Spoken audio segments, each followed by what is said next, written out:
Hola, muy buenas tardes. Mi nombre es Inés Aragoncillo, soy nefróloga del Hospital Gregorio Marañón. Vamos a iniciar la sesión de comunicaciones orales de hemodiálisis en este primer día de congreso. Agradecer, por supuesto, a la Junta Directiva la invitación a participar en esta mesa. Seguro que va a ser un éxito este congreso, a pesar de la situación en la que lo estamos celebrando. Nos hubiera gustado mucho vernos, pero seguro que igualmente va a ser muy interesante. Moderará conmigo el doctor Vicens Esteve, nefrólogo de la unidad de diálisis y coordinador de acceso vascular del Consorci Sanitari de Tarrasa. Buenas tardes, Vicens. Hola Inés, buenas tardes a todos. Me sumo al agradecimiento a la SEM por poder contar tanto con Inés como conmigo para moderar esta mesa y recordaros simplemente que haremos las comunicaciones con unas comunicaciones en bloques de 5, con después un tiempo de discusión para estas preguntas y después pues pasaremos al siguiente bloque de esta manera, ¿vale? O sea que en principio pues empezamos cuando queráis. En principio, la primera comunicación es estudio de costes del acceso vascular. ¿Es esta? Sí, ¿no? Estudio de costes del acceso vascular. ¿Es la fístula arteriovenosa nativa el acceso vascular con menos coste? A cargo del doctor Enrique Grus, de la Fundación Alcorcón de Madrid. Pues vamos con ese primer bloque, cuando queráis. Buenas tardes, voy a hablar del estudio de costes del acceso vascular. ¿Es la fístula arteriovenosa nativa el acceso vascular con menos coste?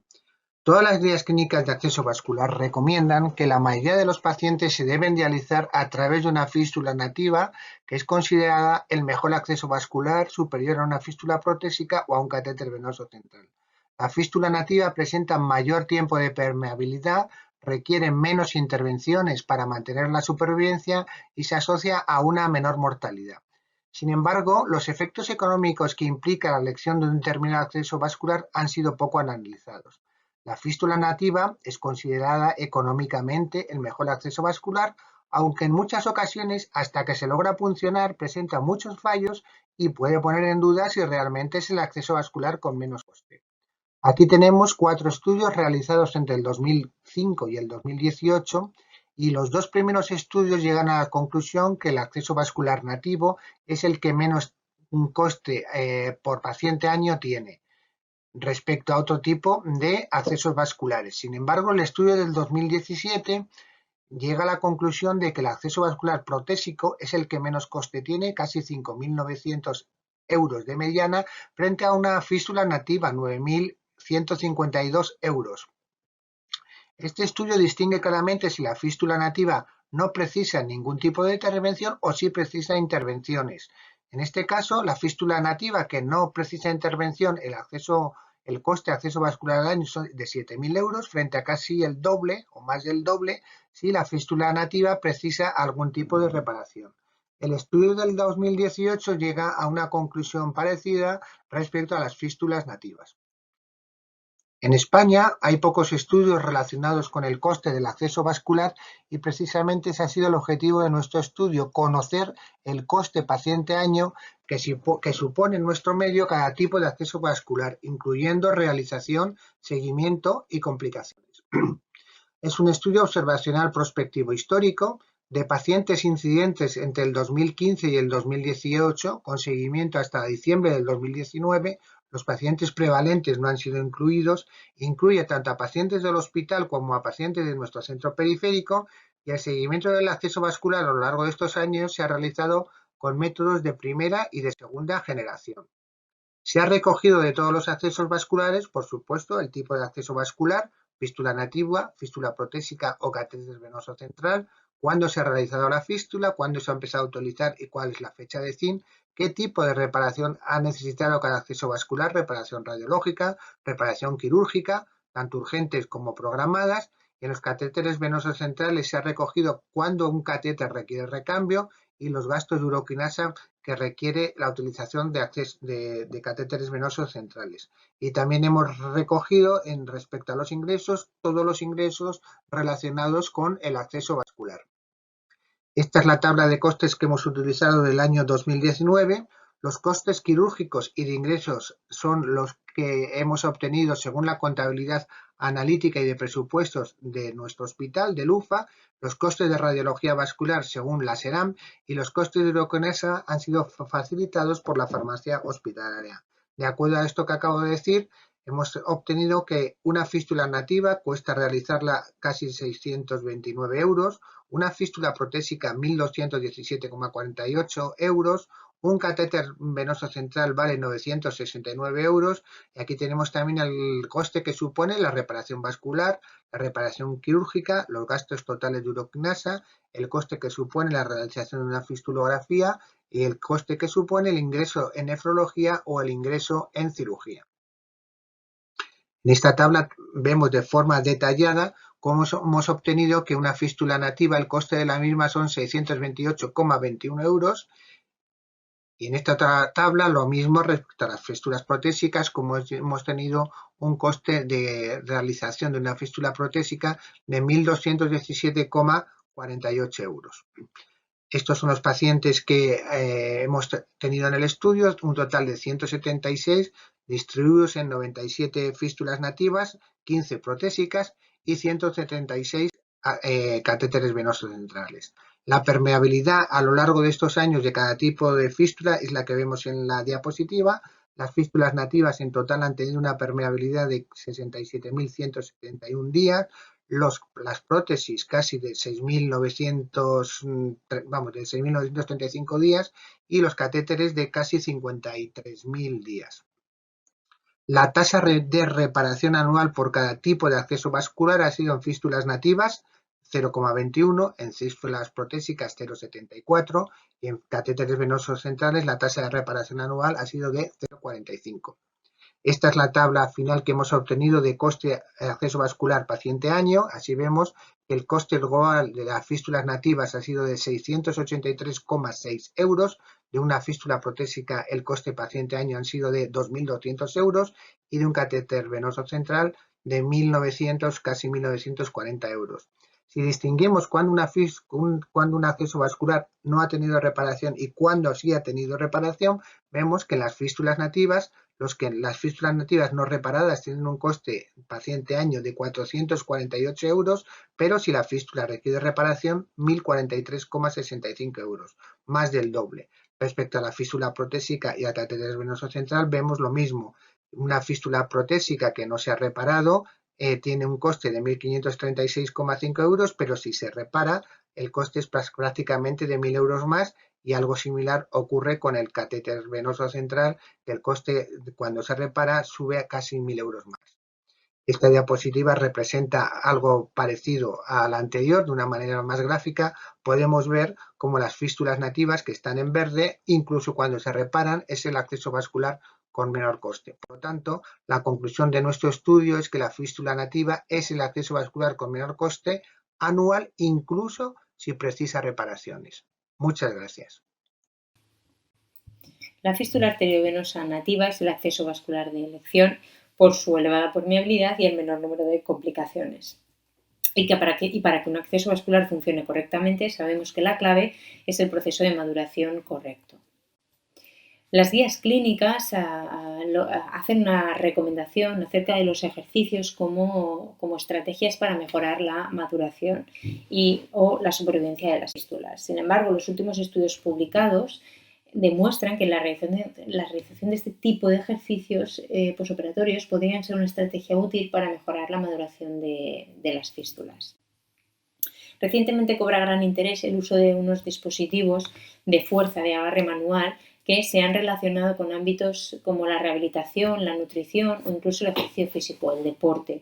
Este tipo de dispositivos, mediante repeticiones de presión, pueden ser utilizados para fortalecer la musculatura de la mano y del antebrazo y además pueden ser un factor predictor de salud y mortalidad. Así pues, nuestro objetivo fue evaluar la utilidad de este tipo de dispositivos en el proceso de maduración de las fístulas en pacientes con enfermedad renal crónica avanzada. Nuestro estudio fue un estudio prospectivo de 15 meses de duración randomizado, que incluimos pacientes igual o superior a 18 años que nos dieron el consentimiento informado, que sufrían una enfermedad renal crónica avanzada que requerían un acceso vascular nativo para diálisis y que tenían un nivel intelectual adecuado. Las variables recogidas fueron datos sociodemográficos, factores de riesgo cardiovascular y etiología de la enfermedad renal crónica, y también se recogieron datos del estudio preoperatorio, del mapeo ecográfico.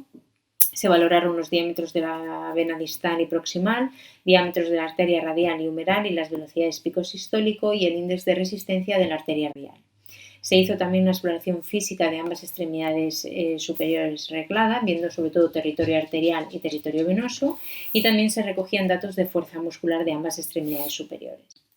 También se recogieron los datos de maduración clínica y ecográfica y de fuerza muscular a las 4 y a las 8 semanas, y también se recogieron las diferentes complicaciones.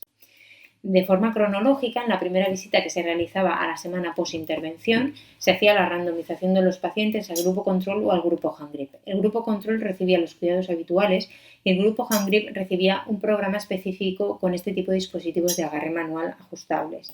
Y además se les recogían los primeros datos de fuerza muscular. Este tipo de dispositivos, como ven aquí, era suministrado por la unidad. Consistía en hacer un entrenamiento de fuerza manual ajustable entre 10 y 50 kilos y el uso consistía en movimientos repetitivos de presión de la mano de 2 a 3 segundos de duración con la mayor fuerza posible.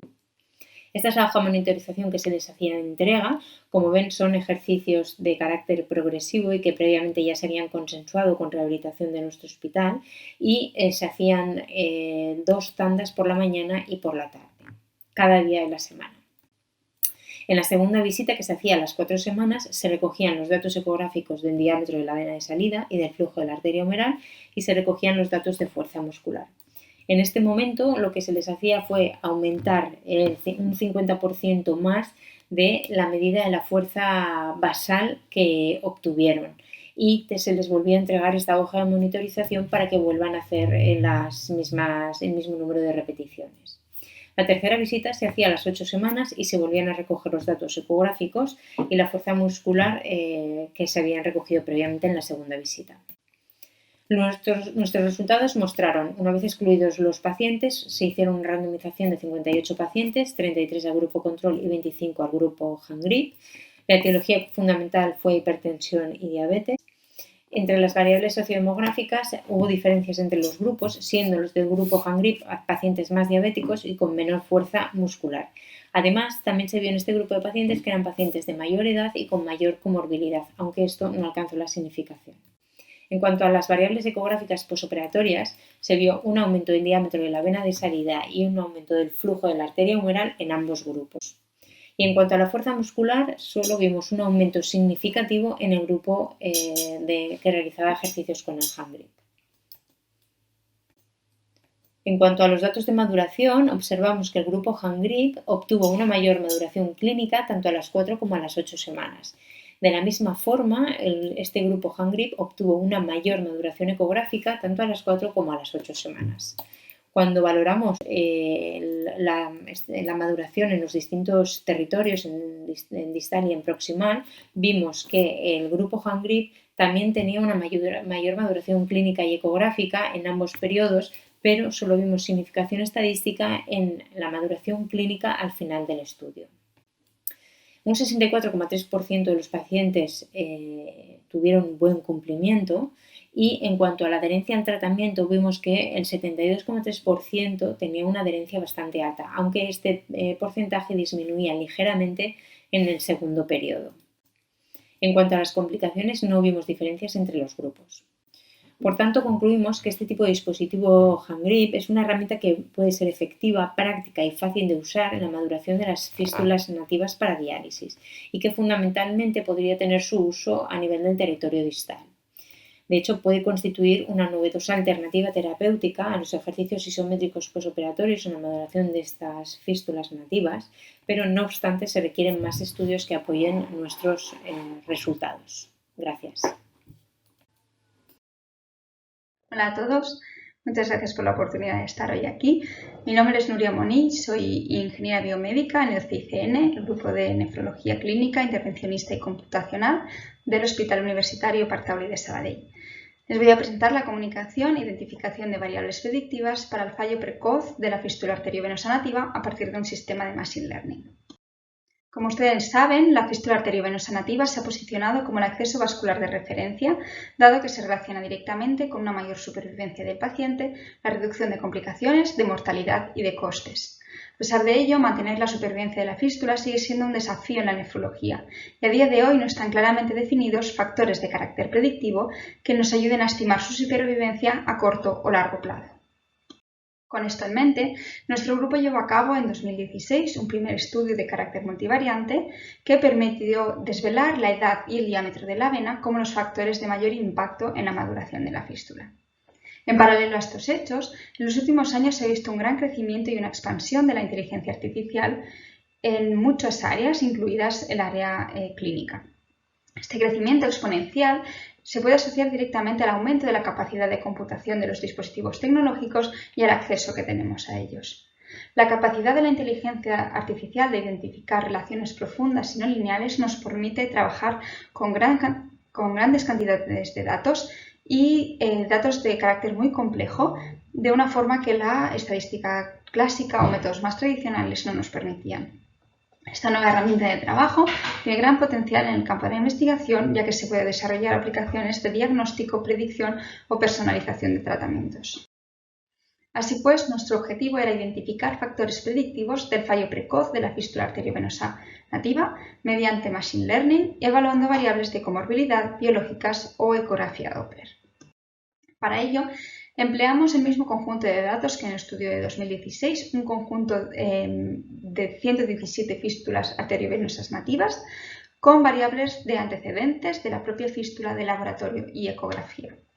Previamente a trabajar con los modelos de inteligencia artificial, estos datos fueron preprocesados, es decir, se les dotó de una estructura común que los algoritmos pudieron entender y también se trabajó para tratar posibles errores que a veces se deben a la introducción de los datos, también valores desconocidos que podrían causar que nuestro modelo se desviara. Bien, ¿cómo definimos exactamente la inteligencia artificial? Bien, este es un campo de la ciencia por computación que lo que pretende es imitar los procesos humanos. Por lo tanto, intenta adquirir capacidades como la de aprender o el almacenamiento de conocimiento. Un subgrupo de la inteligencia artificial es el Machine Learning, que está basado en algoritmos matemáticos que son capaces de autoaprender y generar modelos de carácter predictivo, diagnóstico, regresivo, etc. Tras testear diversos métodos, en nuestro caso nos decidimos por un modelo conocido como Random Forest. El Random Forest es un algoritmo basado en árboles de decisión, los cuales nos permiten entregar un conjunto de datos y categorizarlos en función de unas reglas. Cada uno de estos árboles provee un resultado o un output y al utilizar Random Forest utilizamos más de un árbol, de forma que los resultados de cada uno de ellos serán utilizados para, a través de una media o de un sistema ponderado, obtener un resultado final. En nuestro caso concreto empleamos un total de 100 árboles con 3 niveles de decisión en cada uno de ellos. Bien, otro factor a tener en cuenta cuando trabajamos con inteligencia artificial y con Machine Learning es que debemos evitar el sesgo en los algoritmos. Los algoritmos se generan a partir de los datos, por lo tanto es muy importante vigilar qué datos le proporcionamos y también es muy importante asegurarnos de que el algoritmo funciona para cualquier dato, no solo para los que nosotros le estamos dando. Para tratar esto, lo que se hace normalmente es hacer una división entre datos de entrenamiento y de validación. En nuestro caso lo hicimos con una relación de 80-20, de forma que el algoritmo Random Forest primero se entrenó con el 80% de nuestros datos y una vez adquirimos un modelo que proporcionaba los resultados adecuados a nuestra necesidad, le mostramos un 20% de datos que no había visto nunca y obtuvimos igualmente buenos resultados. Adicionalmente, nosotros realizamos múltiples entrenamientos con el 100, el 95, el 90 y el 85% de las variables, según la importancia que tuvieran en la maduración, utilizando como parámetro de medida el índice de Gini, que es un parámetro que nos permite evaluar el Random Forest.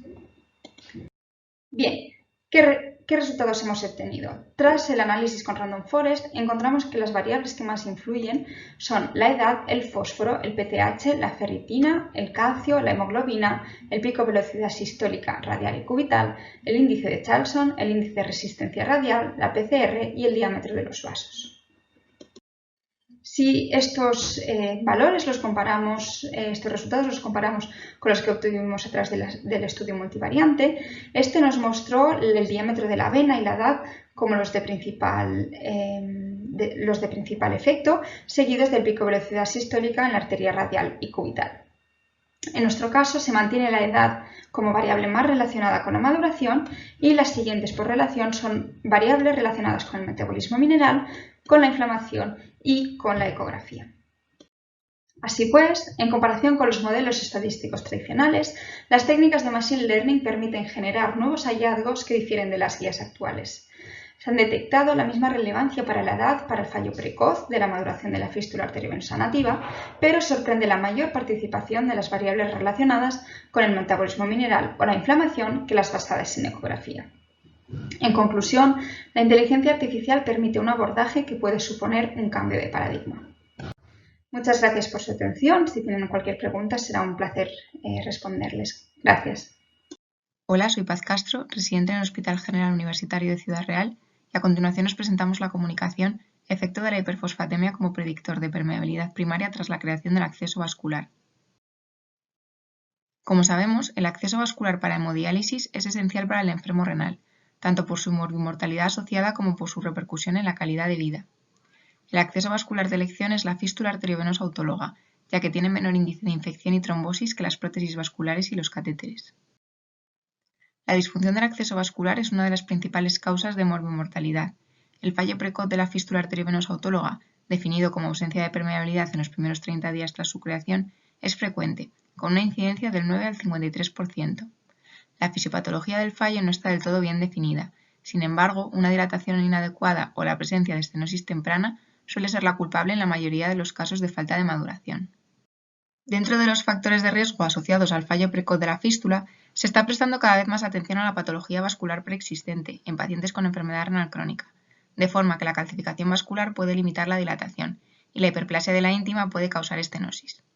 Entre las variables relacionadas con la calcificación vascular se encuentran los niveles elevados de calcio, fósforo y producto fosfocálcico. Sin embargo, el papel de la calcificación vascular sobre la supervivencia del acceso no se halla bien establecido, habiéndose realizado estudios con resultados dispares entre sí. En cuanto a los estudios que relacionan la presencia de calcificación vascular con la supervivencia de las fístulas, encontramos en la literatura varios trabajos, dentro de los cuales destacamos, en primer lugar, este trabajo de 2015, en el que se incluyeron 114 pacientes en hemodiálisis y se obtuvo muestra histológica durante la creación del acceso vascular para identificar la presencia de microcalcificaciones. En los resultados se observa una mayor tasa de fracaso de la fístula arteriovenosa dentro del primer año en el grupo de pacientes que presentó datos de microcalcificación vascular. En este otro trabajo del mismo año se incluyen 90 pacientes en hemodiálisis durante más de un año. Se midieron niveles de calcificación mediante el índice de Adragao y se realizó seguimiento de la supervivencia de la fístula durante 5 años, observando que el grado de calcificación moderado y severo se asoció de forma estadísticamente significativa con la supervivencia de la fístula. En cuanto a las variables relacionadas con la calcificación vascular, son varios los estudios que señalan que el riesgo de calcificación aumenta en presencia de hipercalcemia, hiperfosfatemia o de producto calcio-fósforo elevado. Destacamos este estudio de 2008 en el que se recogieron 30 pacientes con enfermedad renal en etapa terminal previo al inicio de hemodiálisis y se examinó la presencia de calcificación vascular mediante histología. En los resultados se observa correlación positiva entre el grado de calcificación y nivel sérico de calcio, fósforo y producto calcio-fósforo. En este otro estudio de 2015 se incluyen 478 pacientes observando asociación estadísticamente significativa entre la hiperfosfatemia y la pérdida de permeabilidad de la fístula arteriovenosa. El objetivo de nuestro trabajo es determinar aquellos factores pronósticos independientes de permeabilidad de la fístula arteriovenosa al momento de su creación. Para ello, realizamos un estudio observacional de corte transversal. Incluimos 622 accesos vasculares en nuestra unidad, realizados en 482 pacientes, entre los años 2009 y 2020. Se recogieron variables demográficas, etiología de la enfermedad renal crónica y comorbilidad asociada. Definimos fallo inmediato del acceso vascular como la ausencia de permeabilidad en las primeras 72 horas y fallo precoz como ausencia de permeabilidad en los primeros 30 días. Nuestra variable resultado fue el funcionamiento inicial tras la creación del acceso vascular. En cuanto al análisis estadístico, las variables categóricas se expresaron en porcentajes y se compararon mediante test de chi cuadrado, mientras que las variables cuantitativas se expresaron como media más menos desviación estándar y se compararon mediante t-student o Udeman-Whitney. Posteriormente realizamos análisis multivariante para determinar factores implicados en el fallo primario del acceso vascular, estableciendo significación estadística para valor de p menor de 0,05. En cuanto a los resultados, la edad media fue de 65 más menos 14 años, siendo el 66% varones. La etiología más frecuente de la enfermedad renal crónica fue la nefropatía diabética, con un 30%, seguida de las no filiadas y las glomerulonefritis. El 91% de los pacientes presentaban hipertensión arterial, el 47% diabetes y el 74% dislipemia. El 48% recibían tratamiento con antiagregantes y el 15% tratamiento anticoagulante previo a la creación del acceso vascular. Presentaron permeabilidad primaria el 71% de los accesos vasculares. En cuanto a las características basales, se recogieron 622 accesos vasculares, de los cuales el 87% fueron autólogos y el 13% protésicos. Se recogieron parámetros analíticos, entre los que destacan cifras medias de fibrinógeno de 499 más menos 136 mg de cilitro, PCR de 1,8 más menos 3,7 mg de cilitro, ferritina de 304 más menos 296 nanogramos mililitro, calcio 8,8 más menos 0,7 mg de cilitro y fósforo 4,6 más menos 1,4 mg de cilitro. En el análisis univariante de los factores de riesgo cardiovascular con nuestra variable resultado, observamos menor probabilidad de fallo precoz en aquellos que presentaron hipertensión, los que presentaron dislipemia y en aquellos que tomaban tratamiento antiagregante, con un resultado estadísticamente significativo. En el análisis univariante de las variables cuantitativas, obtuvimos diferencias estadísticamente significativas en cuanto a la edad, presentando menor riesgo de fallo en aquellos con mayor media de edad, en los que presentaron menores cifras de fibrinógeno, en cuanto a parámetros inflamatorios en aquellos que presentaron menor PCR y menor ferritinemia, y en cuanto al metabolismo mineral óseo en los que presentaron menores cifras de fósforo. Al realizar el análisis multivariante mediante regresión logística, la hipertensión, las cifras elevadas de fósforo y el tratamiento con estatina son factores predictores de trombosis del acceso vascular. Para concluir, en nuestro estudio las cifras elevadas de fósforo son un factor independiente de fallo primario de las fístulas arteriovenosas. Estos datos sugieren que prevenir la calcificación vascular de los pacientes con enfermedad renal crónica podría influir en la supervivencia de la fístula arteriovenosa. La hipertensión y la antiagregación previa a la creación del acceso vascular se comportan como factores protectores de fallo primario. Muchas gracias. Esta encuesta se ha realizado de forma conjunta entre la SEN y el Grupo de Accesos Vasculares de la Sociedad Española de Angiología y Cirugía Vascular. Los problemas relacionados con el acceso vascular son potencialmente mejorables en los pacientes en hemodiálisis. La implantación de unidades de acceso vascular podría ser uno de los puntos de mejora. El concepto de unidad de acceso vascular no aparece como tal en las guías. No existe una definición concreta ni por quién debe estar integrada, si basta un nefrólogo y un vascular especialmente interesados en el tema y el papel que juega la enfermería. Una unidad de acceso vascular se podría definir como la formada por un equipo multidisciplinar dedicado a la creación, vigilancia y mantenimiento de la fístula arteriovenosa para hemodiálisis, así como el diagnóstico y tratamiento de las complicaciones del mismo. Los objetivos de la unidad de acceso vascular serían la realización de una fístula arteriovenosa a tiempo, mantenerla permeable, preferentemente la realización de una fístula nativa de elección con baja o nula proporción de fístulas protésicas y ausencia de catéteres venosos. El equipo podría estar formado por nefrología, angiología y cirugía vascular, radiología e intervencionista, enfermería y otros servicios como el de infecciosas, fisioterapia, rehabilitación. El objetivo de la encuesta fue conocer el grado de relación entre los servicios implicados en el acceso vascular y su influencia sobre la calidad del mismo. Para ello, se realizó un estudio observacional multicéntrico basado en una encuesta dirigida a los servicios de nefrología. Se realizó a través de la SEN. En un total se realizaron 15 preguntas, las primeras dirigidas para valorar la calidad del acceso y el resto sobre los factores que influyen sobre la relación entre los servicios de nefrología y cirugía vascular y cómo influyen en la calidad del acceso vascular. Contestaron 58 unidades de hemodiálisis entre hospitalarias y centros periféricos. En la primera se preguntaba sobre el número de pacientes en cada unidad de diálisis. Como se observa en la diapositiva, el 60% de los encuestados tienen más de 60 pacientes en hemodiálisis, solo 4 unidades tienen menos de 30 pacientes.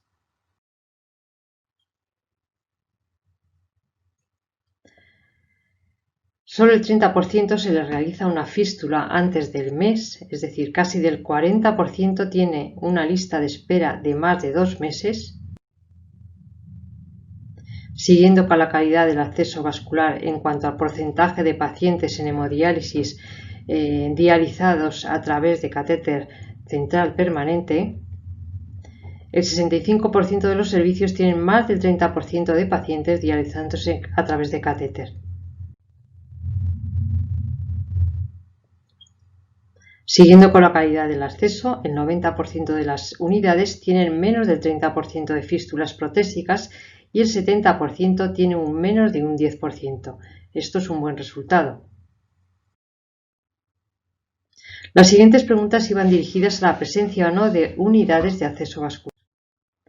Espacio físico, unidad funcional definida, presencia o no de ecodoppler, protocolos conjuntos entre nefrología y cirugía vascular, sesiones clínicas, la existencia de nefrólogo y cirujano vascular de referencia.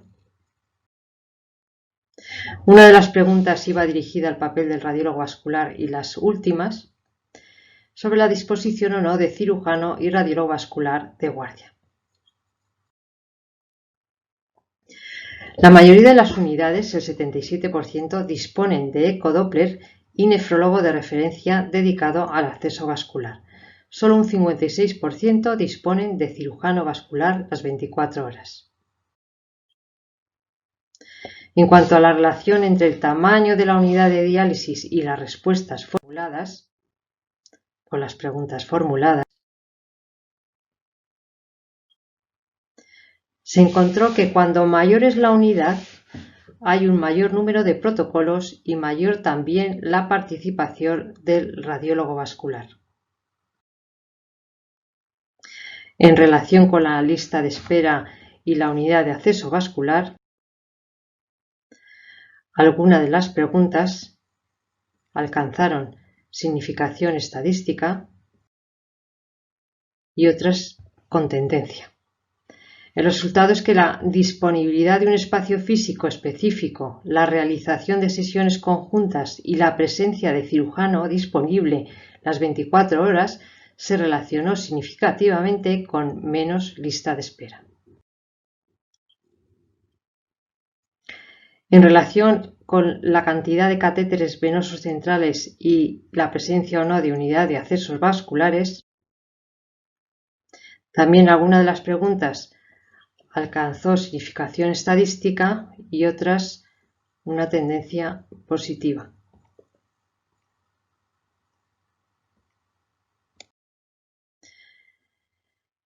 El resultado es que la existencia de una unidad funcional y sesiones conjuntas se relacionaban con menor proporción de catéteres venosos centrales entre los pacientes en hemodiálisis. La figura de un nefrólogo responsable del acceso vascular se correlacionó con una proporción menor de fístulas protésicas. En conclusión, cuanto más intensa es la relación entre nefrólogo y cirujano vascular, cuanto más compleja es la estructura alrededor del acceso vascular, mejor es la calidad del acceso. Las sesiones conjuntas entre los servicios nefrología y cirugía vascular es el punto que más se relaciona con las mejoras en el acceso vascular. La unidad de acceso vascular con equipo multidisciplinar puede mejorar los resultados y la calidad asistencial de los pacientes en hemodiálisis. Gracias por su atención y agradecer a todos los encuestados, agradecimiento especial a la Sociedad Española de Nefrología, a la Secretaría de la SEN, a la Sociedad Española de Angiología y Cirugía Vascular y al Servicio de Estadística del Hospital Fundación Jiménez Díaz.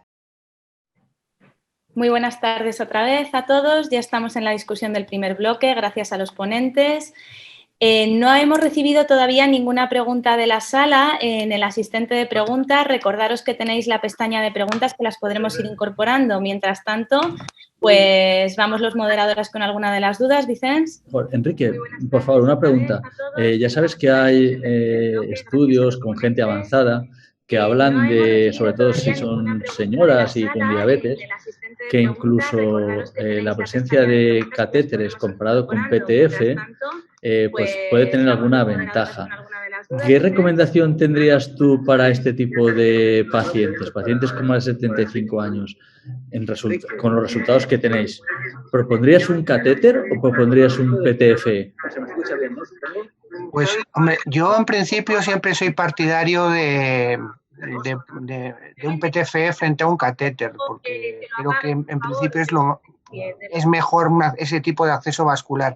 Bien, es verdad lo que tú dices, porque hay estudios que están demostrando que a veces no se sabe muy bien si es mejor un PTFE o un catéter, pero bueno, hay que individualizar al paciente y ver una serie de circunstancias y entonces te decides por un acceso o por otro. Incluso hay estudios que están demostrando que hay PTFEs que salen incluso, bueno, nuestro estudio casi sale igual, hablando de los costes, casi sale igual que el PTFE, unos precios muy parecidos. Pero de todas maneras, yo creo que siempre hay que individualizar y ver qué tipo de paciente y decidir. Pero tampoco creo que en determinadas ocasiones decidirse por un catéter sea un horror. Que a veces no se sabe. Voy con otra pregunta para la doctora Irati Tapia. Preguntarte, la verdad que tengo varias dudas. Las más importantes son ¿cuántos días esperáis para que el paciente pueda iniciar el hand grip y que esté bien cicatrizada la anastomosis? Y no sé si le han quitado los puntos, no le han quitado los puntos cuando empezáis el hand grip. Y si encontrasteis algún efecto secundario significativo con el uso del hand grip, que nosotros tuvimos la experiencia alguna vez de rizoartrosis o molestias, porque lo hacéis con fuerzas importantes.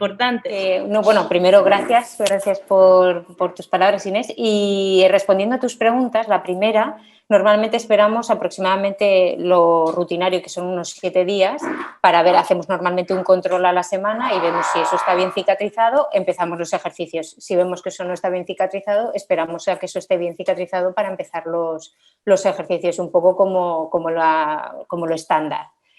Y a tu segunda pregunta, sí que vimos en el grupo que hacía hand grip, sí que vimos un mayor número de hematomas, de gente que tenía más hematomas, pero tampoco fue significativo entre los grupos, pero sí que hubo un mayor número de hematomas en el grupo que hacía hand grip, más que cualquier otra complicación que no vimos otra.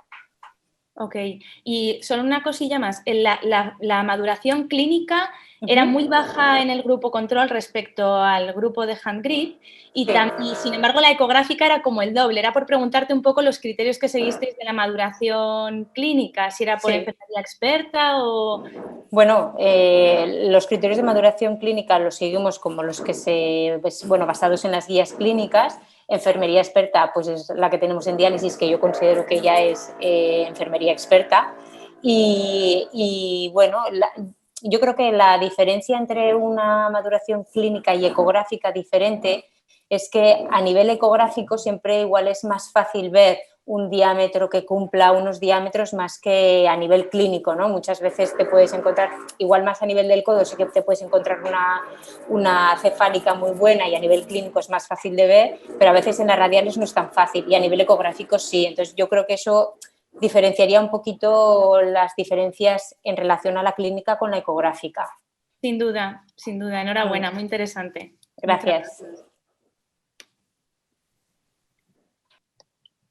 A ver, sigo sin ver ninguna preguntita por aquí. Tenemos de las... ¿Cuándo se... una pregunta que ya ha salido, que es cuándo se comienza con el hand grip. Hay mucha gente interesada. Y luego tenemos otra pregunta para la doctora Castro sobre la protección de la hipertensión a la maduración. ¿A qué lo atribuye? Hombre, pues lo atribuimos a ese aumento de flujo a nivel de la fístula, que es el que puede favorecer la permeabilidad, ¿no? que ese funcionamiento de la fístula. Sino igual que la hipotensión a menos maduración, pues la hipertensión a la contra. Solo una pregunta rapidísima para Rosa. han dicho más de un 75% de las unidades dicen que tienen un ecodoppler y eso es un dato muy bueno y un cambio cualitativo respecto a los años previos.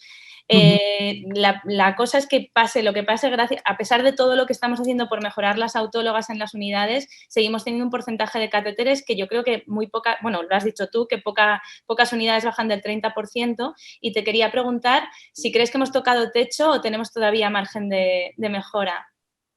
Hombre, yo creo que hay mucho margen de mejora. El hecho de que tengamos un ecodoppler no quiere decir que lo sepamos utilizar todos en las unidades de diálisis, eso en primer lugar. Y bueno, yo creo que margen de mejora hay. Desde luego, los resultados de la encuesta es que si se trabaja en equipo, las cosas salen mejor.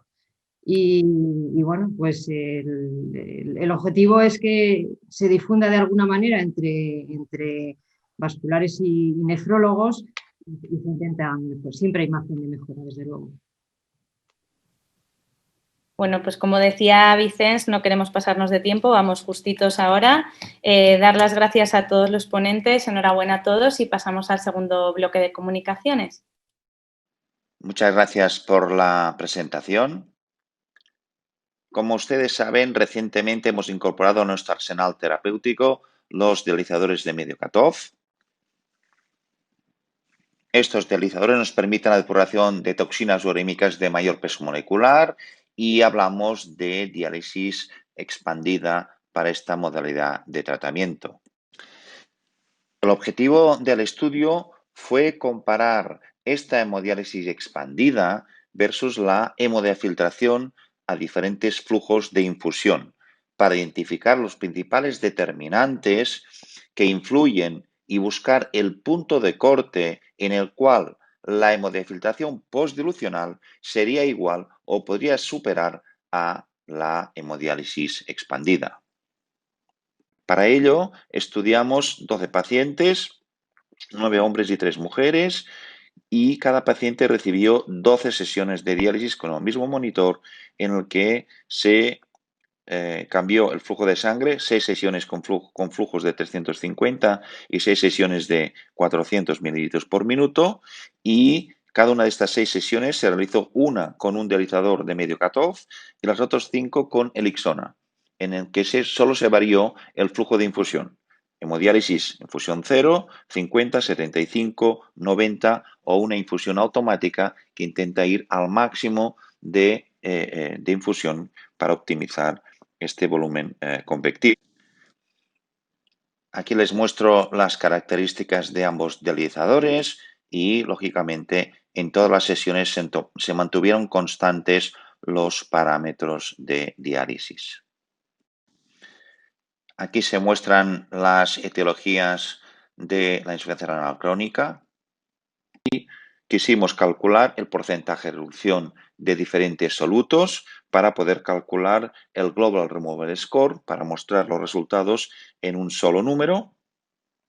Podemos ver que el volumen de reposición fue 0 lógicamente, la hemodiálisis tanto de medio cutoff como en la diálisis de Elixona en modalidad de hemodiálisis, y ya los litros aumentan ya estos 14 litros, 20 litros, 24 litros y 27 litros respectivamente cuando incrementamos este flujo de infusión. Y si lo expresamos también como flujo de ultrafiltración, es decir, este que habíamos fijado del volumen de reposición más este pequeño incremento que representa el balance negativo que se produce durante 2-3 litros que se producen por la ganancia interdiálisis, nos refleja mejor esta tasa de ultrafiltración que muestra también esta dosis convexa.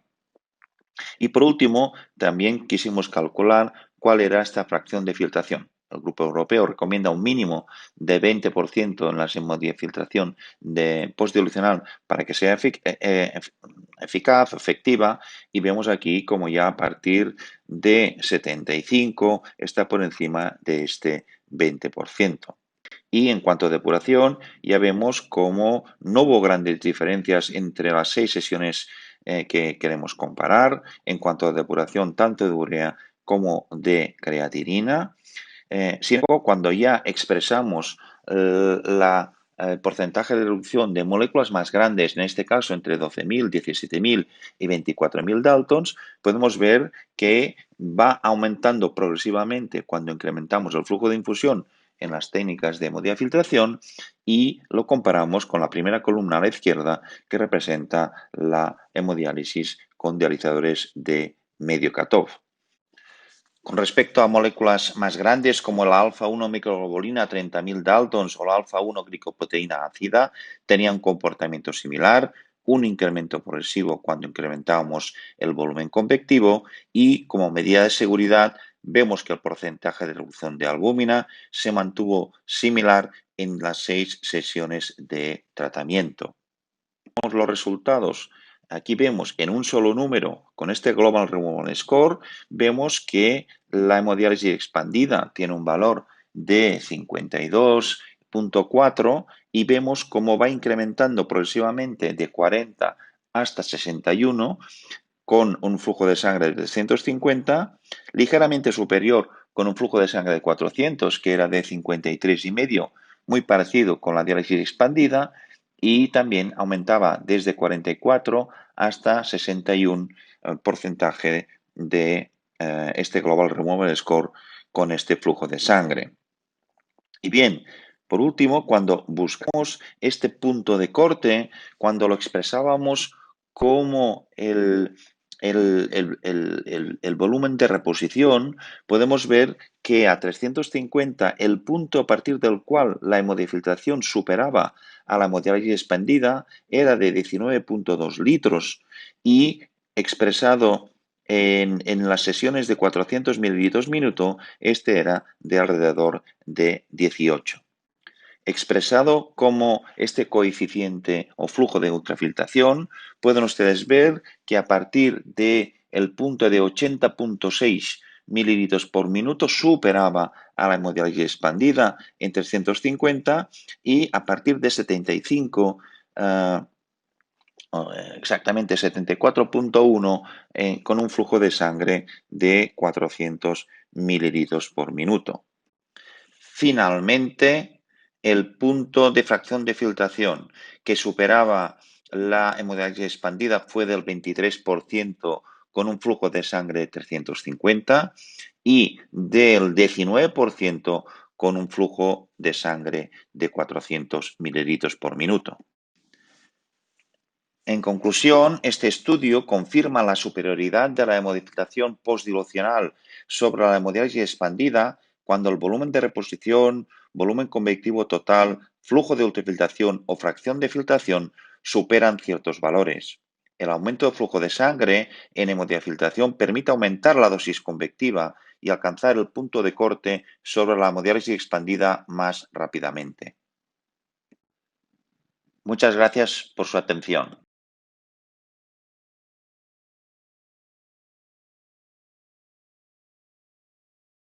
Buenas tardes, soy Iván Carmena, residente de nefrología del Complejo Hospitalario Universitario de Toledo, y me gustaría presentaros esta comunicación oral que versa sobre el cálculo del refilling a partir del volumen sanguíneo absoluto y su relación con parámetros bioquímicos y de precarga cardíaca. A modo de introducción, señalar que los cambios en el volumen sanguíneo secundarios a la ultrafiltración son responsables de eventos hemodinámicos intradiálisis, y que en nuestros pacientes podría existir un desequilibrio entre la hipovolemia y las respuestas adaptativas a la misma. O dicho de otra manera, en los estados de hiperhidratación que presentan habitualmente los pacientes en hemodiálisis, el volumen de ultrafiltración necesario para alcanzar el peso objetivo podría exceder la capacidad de relleno plasmático o refilling desde el espacio intersticial, por lo que podría ser útil el cálculo del volumen de refilling y conocer por qué factores está influido. Nuestro objetivo, por tanto, es calcular el volumen de refilling intradiálisis a partir de las fórmulas propuestas por el grupo de Cron y estudiar su relación con parámetros bioquímicos y de precarga cardíaca. Para ello, contamos con una muestra de 35 pacientes con una mediana de tiempo en hemodiálisis de 151 meses, con una mediana de edad de 60 años, de los cuales un 68% eran varones, un 54% diabéticos y con un índice de comorbilidad de Charlson de 6.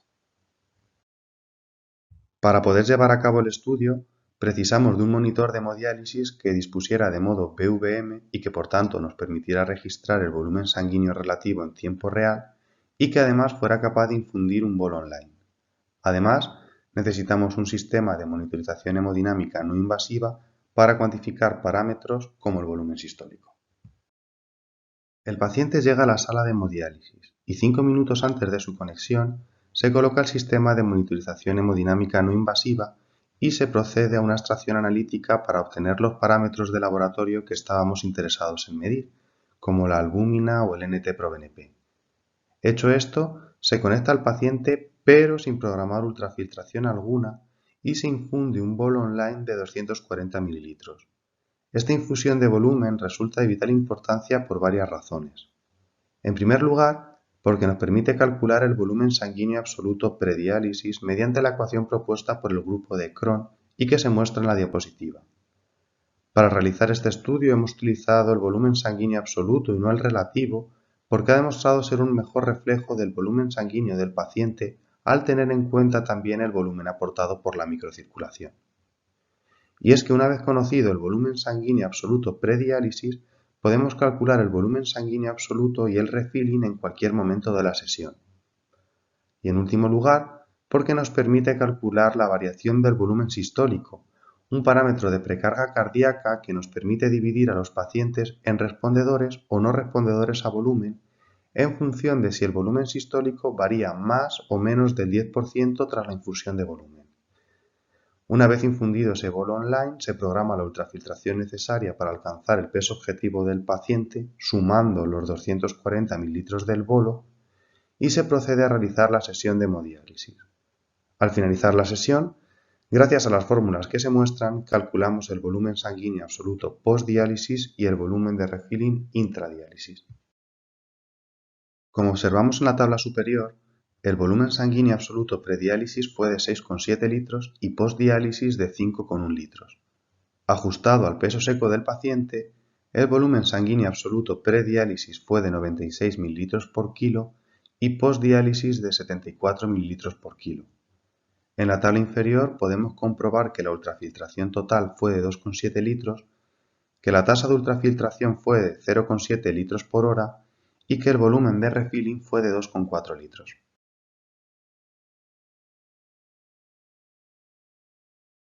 No encontramos relación entre el volumen de refilling y la concentración plasmática de albúmina, por lo que al contrario de lo que cabría pensar, en nuestro estudio la presión oncótica ejercida por las proteínas no guardaría relación con el relleno vascular desde el espacio intersticial. Tampoco encontramos relación entre el volumen de refilling y el NT-proBNP, lo que en consonancia con estudios previos pondría de manifiesto que el NT-proBNP no es un buen marcador de sobrecarga de volumen en pacientes en hemodiálisis. Podríamos pensar también que los diabéticos presentan un menor volumen de refilling y que por ello padecen con mayor frecuencia hipotensiones intradiálisis, pero en nuestro estudio no encontramos diferencias estadísticamente significativas en el refilling entre diabéticos y no diabéticos. De hecho, el refilling fue incluso mayor, aunque de forma no significativa en diabéticos. Tampoco encontramos diferencias en el refilling en pacientes con o sin hipotensión intradiálisis.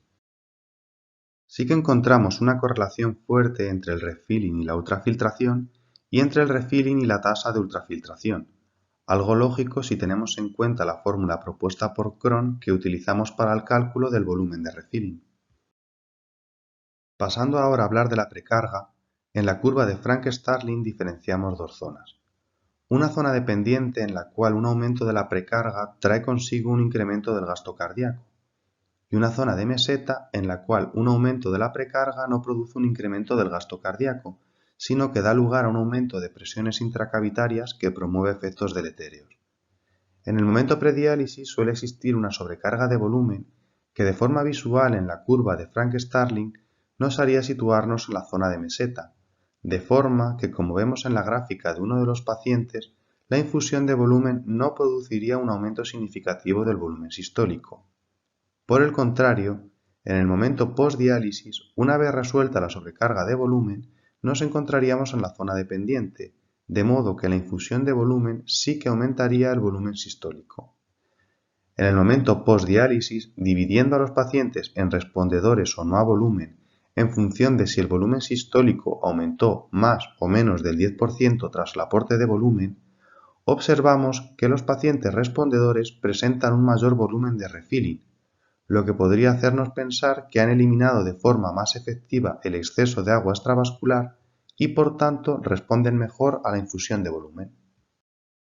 Por tanto, concluimos que el cálculo del volumen sanguíneo absoluto nos permite cuantificar el relleno plasmático en tiempo real, que no hemos encontrado asociación entre el refilling y la albúmina sérica, el NT-proBNP, la condición de diabético o el desarrollo de hipotensión intradiálisis, y que el refilling depende en gran medida de la ultrafiltración total y es mayor en pacientes con menor sobrecarga de volumen al finalizar la sesión. Muchas gracias por su atención.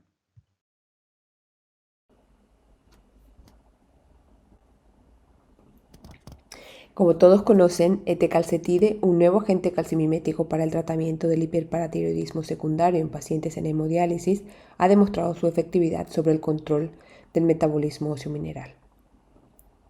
Algunos trabajos, publicados principalmente en modelos experimentales, sugerían un efecto adicional de los calcimiméticos tradicionales sobre el control de la tensión arterial, produciendo un descenso de la misma, independientemente de su acción sobre la PTH, si bien no disponemos de datos con los nuevos calcimiméticos.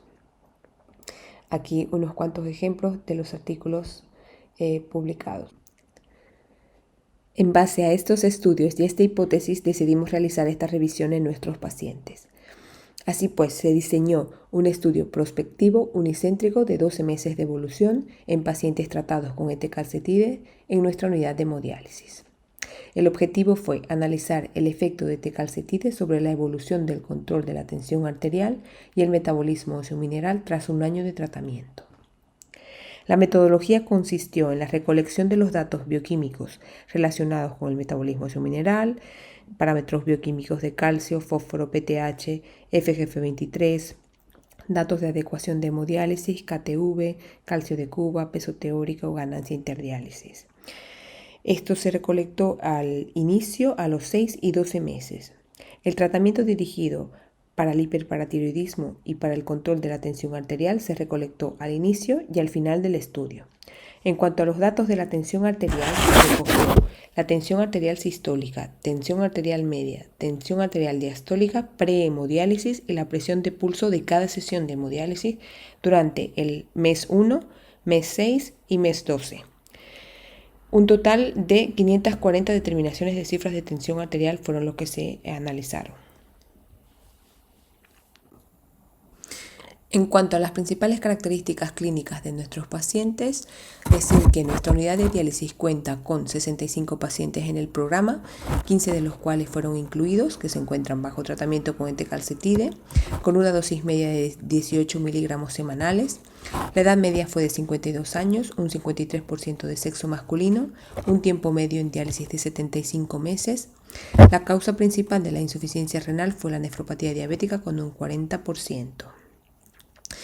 Las características clínicas del paciente era que tenían múltiples factores de riesgo cardiovascular, múltiples comorbilidades y un 90% tenía historia de hipertensión arterial. En cuanto al resultado de los datos relacionados al metabolismo óseo mineral, decir que se observó un descenso significativo del calcio sérico a los 6 y 12 meses. En relación al fósforo, se observó un descenso a los 6 y 12 meses, alcanzando la significación estadística a los 6 meses.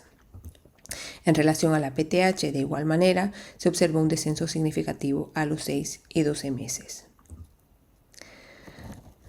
No se observaron otros cambios relevantes en el resto de parámetros bioquímicos, tales como la 25-hidroxivitamina D, fosfatasa alcalina, magnesio y albúmina, ni en las características de hemodiálisis en cuanto al número de horas de diálisis, el flujo de diálisis, el KTV, producto de reducción de urea, etc.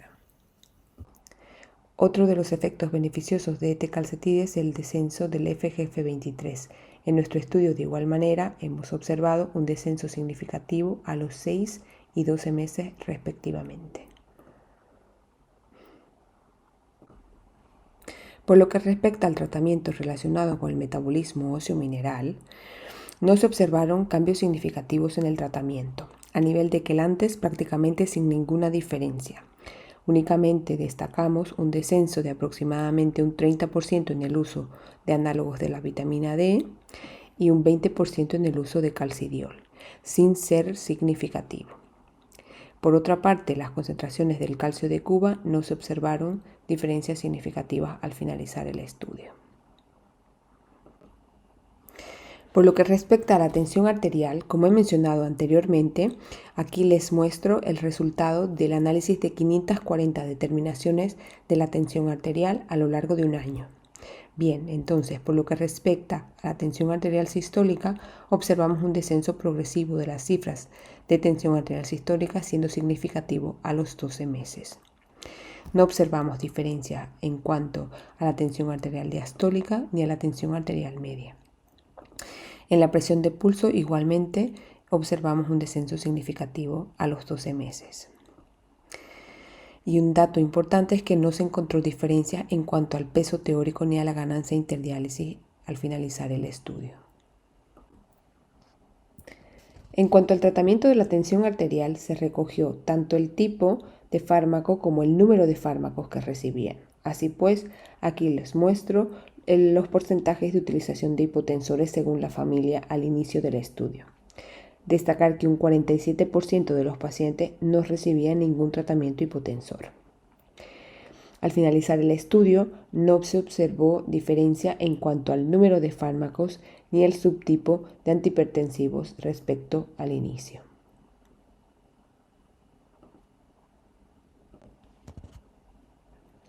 Como conclusión, decir que etecalcetide resultó efectivo en el control del hiperparatiroidismo en nuestros pacientes tras un año de tratamiento. Observamos un mejor control de las cifras de tensión arterial, observando una disminución significativa de la tensión arterial sistólica y de la presión del pulso a los 12 meses, sin cambios en la tensión arterial diastólica ni tensión arterial media. No obstante, serían necesarios futuros estudios bien diseñados para evaluar el potencial efecto antihipertensivo de etecalcetide en este grupo de pacientes. Muchas gracias por su atención. Buen día, mi nombre es Janet Parodi López, soy médico nefróloga del Centro de Hemodiálisis Avericum de Las Palmas de Gran Canaria y como pueden ver el título de este artículo es Correlación entre los scores de calcificación vascular, Kaupila y Adragao y el índice tobillo-brazo en el diagnóstico de enfermedad arterial periférica en pacientes en hemodiálisis crónica. Como todos sabemos, en hemodiálisis es frecuente encontrar calcificación vascular, así como una elevada prevalencia de enfermedad arterial periférica, siendo ambas condiciones predictoras independientes de una mayor mortalidad cardiovascular. Teniendo en cuenta esto, nos propusimos realizar este estudio con el objetivo de determinar la correlación diagnóstica entre los conocidos scores de calcificación vascular y el ITB en el diagnóstico de enfermedad arterial periférica en nuestros pacientes en hemodiálisis. Para ello realizamos un estudio transversal, descriptivo y de corte transversal en 43 pacientes prevalentes en hemodiálisis. Se analizaron variables demográficas y analíticas y para el diagnóstico de la enfermedad arterial periférica utilizamos el dispositivo MicroLife Wash BP Office ABI para la medición de el ITB a pie de cama del enfermo. Actualmente el ITB, como sabemos, suele determinarse mediante el dispositivo Doppler, pero la medición con este tipo de equipo lleva mucho tiempo y requiere un observador entrenado con este equipo.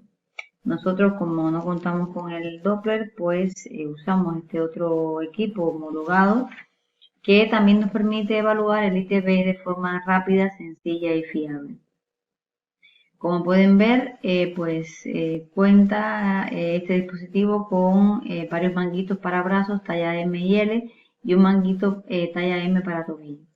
Al contar con doble manguito, esto nos permite tomar medidas simultáneas de tensión arterial en ambos brazos para detectar diferencias entre ellos y tras determinar el brazo con el valor mayor de presión arterial, lo que hacíamos era sustituíamos uno de los manguitos del brazo por el manguito del tobillo y así determinábamos simultáneamente por la presión arterial en el tobillo y brazo en modo ABI del equipo, y tras la medición pues el dispositivo nos mostraba en esta pantalla ya el cálculo automático del ITB, que era el que tomábamos.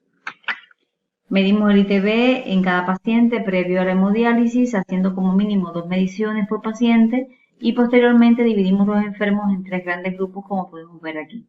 Y en cada uno de estos enfermos pues también determinamos los scores de calcificación vascular de Kaupila y Adragao como está establecido. Para el índice de Adragao realizamos radiografías de manos y pelvis, dividiendo cada una de ellas en 4 cuadrantes y puntuando cada uno de estos cuadrantes con el valor de 0 si no había calcificación y 1 en presencia de calcificación, de tal manera que los valores de este score de Adragao podían oscilar entre 0 y 8. En el caso del score de Kaupila, pues realizamos una radiografía atrás del abdomen que incluyese los grupos vertebrales del L1 y L4, evaluando la aorta en este trayecto y cuantificando pues la ausencia o presencia de calcificación tanto en pared anterior como posterior, con valores entre 0 y 3 en ambas partes, con lo cual el valor del score osciló entre 0 y 24.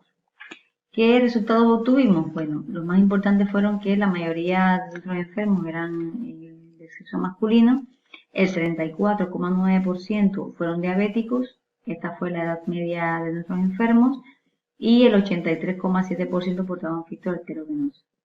En cuanto a la etiología de la enfermedad renal crónica, pues la mayoría de nuestros enfermos o no conocíamos la etiología o eran causas diferentes a nefropatía diabética, poliquitosis hepatorenal o glomerulopatías, y el tiempo medio en hemodiálisis pues fue este que se expresa en este dispositivo.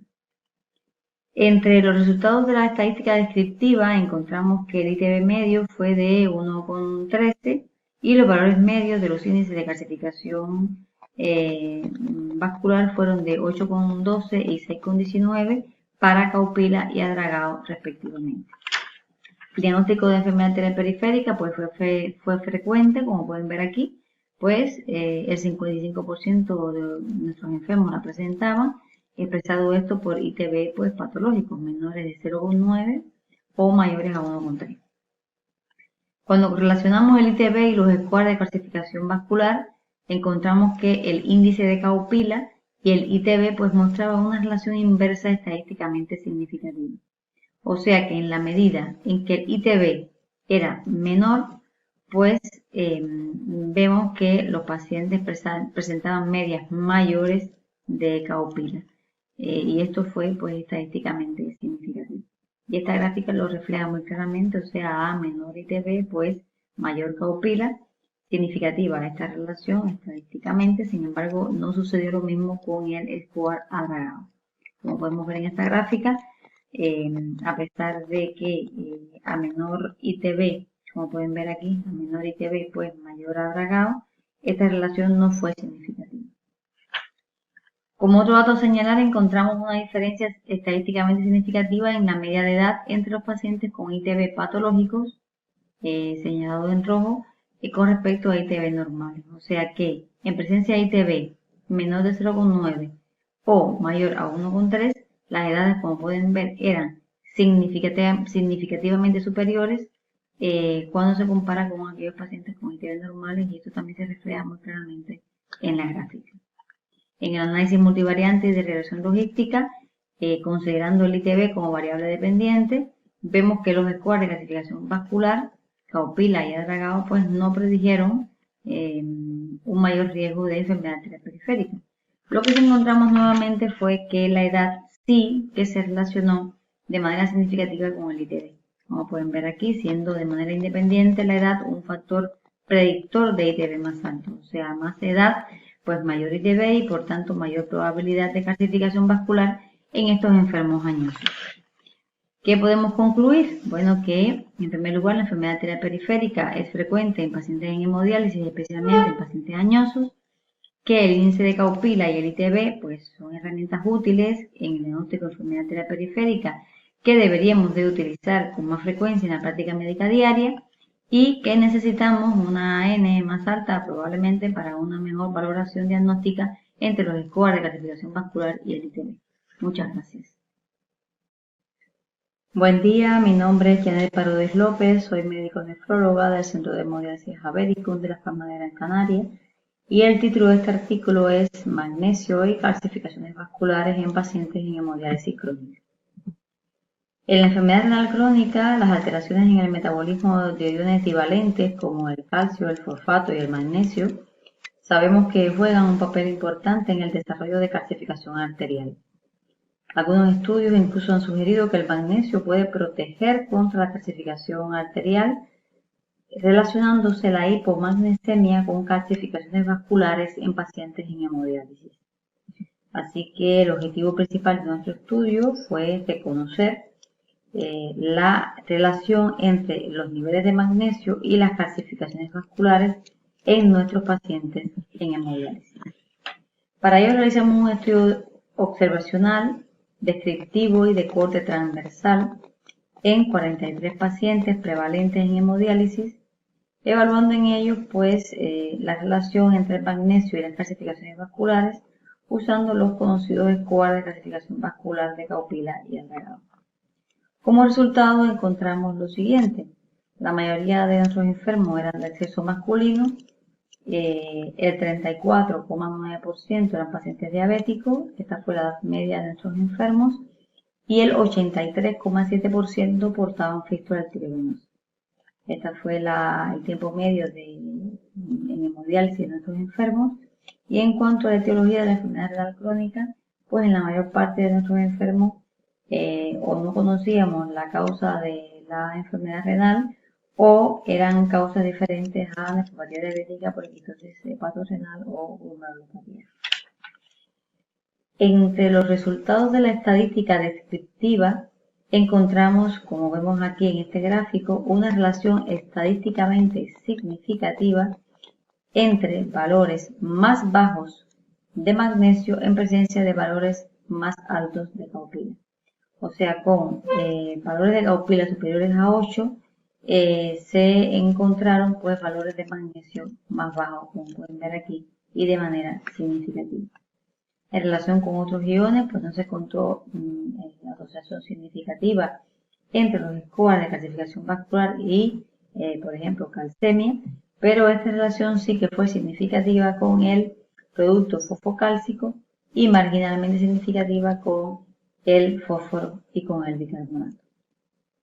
Cuando evaluamos las variables demográficas y analíticas en relación al magnesio, encontramos que en pacientes con magnesio menores a 2,27 miligramos por decilitro, que representaba el percentil 50 en nuestros pacientes, la edad media, como pueden ver aquí, y el índice de Kaupila, fueron mayores de manera significativa cuando se comparan con pacientes con magnesio superiores a 2,27. Ven aquí Kaupila 10 versus 5,6 y la edad media de 70 aproximadamente versus 61. Mientras que cuando se analizó lo que es el fósforo y el producto fosfocálcico, en presencia de magnesio más bajo, estos parámetros mostraban valores más bajos de manera significativa cuando se comparaban con aquellos pacientes con magnesio por encima de 2,27. En el análisis multivariante y de regresión logística, considerando los scores de clasificación como variables dependientes, encontramos que, evaluando el score Kaupila como variable dependiente, ninguna de las variables analizadas predijeron valores más elevados de Kaupila y por tanto mayor riesgo de calcificación vascular. Esto sucedió con la mayoría de las variables excepto con el magnesio. Como podemos ver aquí, en relación con el magnesio sí que se encontró una relación inversa y significativa entre el score Kaupila y el magnesio. O sea que a valores más bajos de magnesio, se encontraron scores más altos de Kaupila y por tanto una mayor probabilidad de calcificación vascular. En ninguno de los análisis descriptivos ni multivariantes encontramos asociación significativa entre el magnesio y el resto de las analíticas o datos demográficos, ni tampoco con el score agregado. Como hallazgo, sí hay que señalar que encontramos que los pacientes diabéticos, aquellos que eran diabéticos, pues mostraron medias más elevadas en el score Kaupila en relación a los no diabéticos, lo cual fue significativo, pero esto se evidenció en el análisis descriptivo y no en el análisis uni o multivariante. Como conclusión, ¿qué podemos decir? Bueno, que los valores más bajos de magnesio se relacionaron con mayor probabilidad de calcificación vascular en hemodiálisis según la relación encontrada con el score Kaupila. Que la calcificación vascular es mayor en pacientes diabéticos y que necesitamos una N más alta para establecer una mejor valoración diagnóstica entre magnesio y los scores de calcificación vascular, especialmente con el score Algarao. Muchas gracias. Muy bien, perfecto. Inés, adelante. Buenas tardes, vamos con la segunda discusión. Tenemos en el chat varias preguntas. La primera va dirigida al doctor Maduel, de la doctora Ruiz Calero. Pregunta obligada, doctor Maduel, a medida que aumenta el flujo de sangre en la hemodiafiltración online postdilucional, ¿es mejor que la hemodiálisis expandida con flujos de infusión menores para flujos de sangre bajos? Entonces, sería... A ver, que vuelvo a empezar, ¿eh?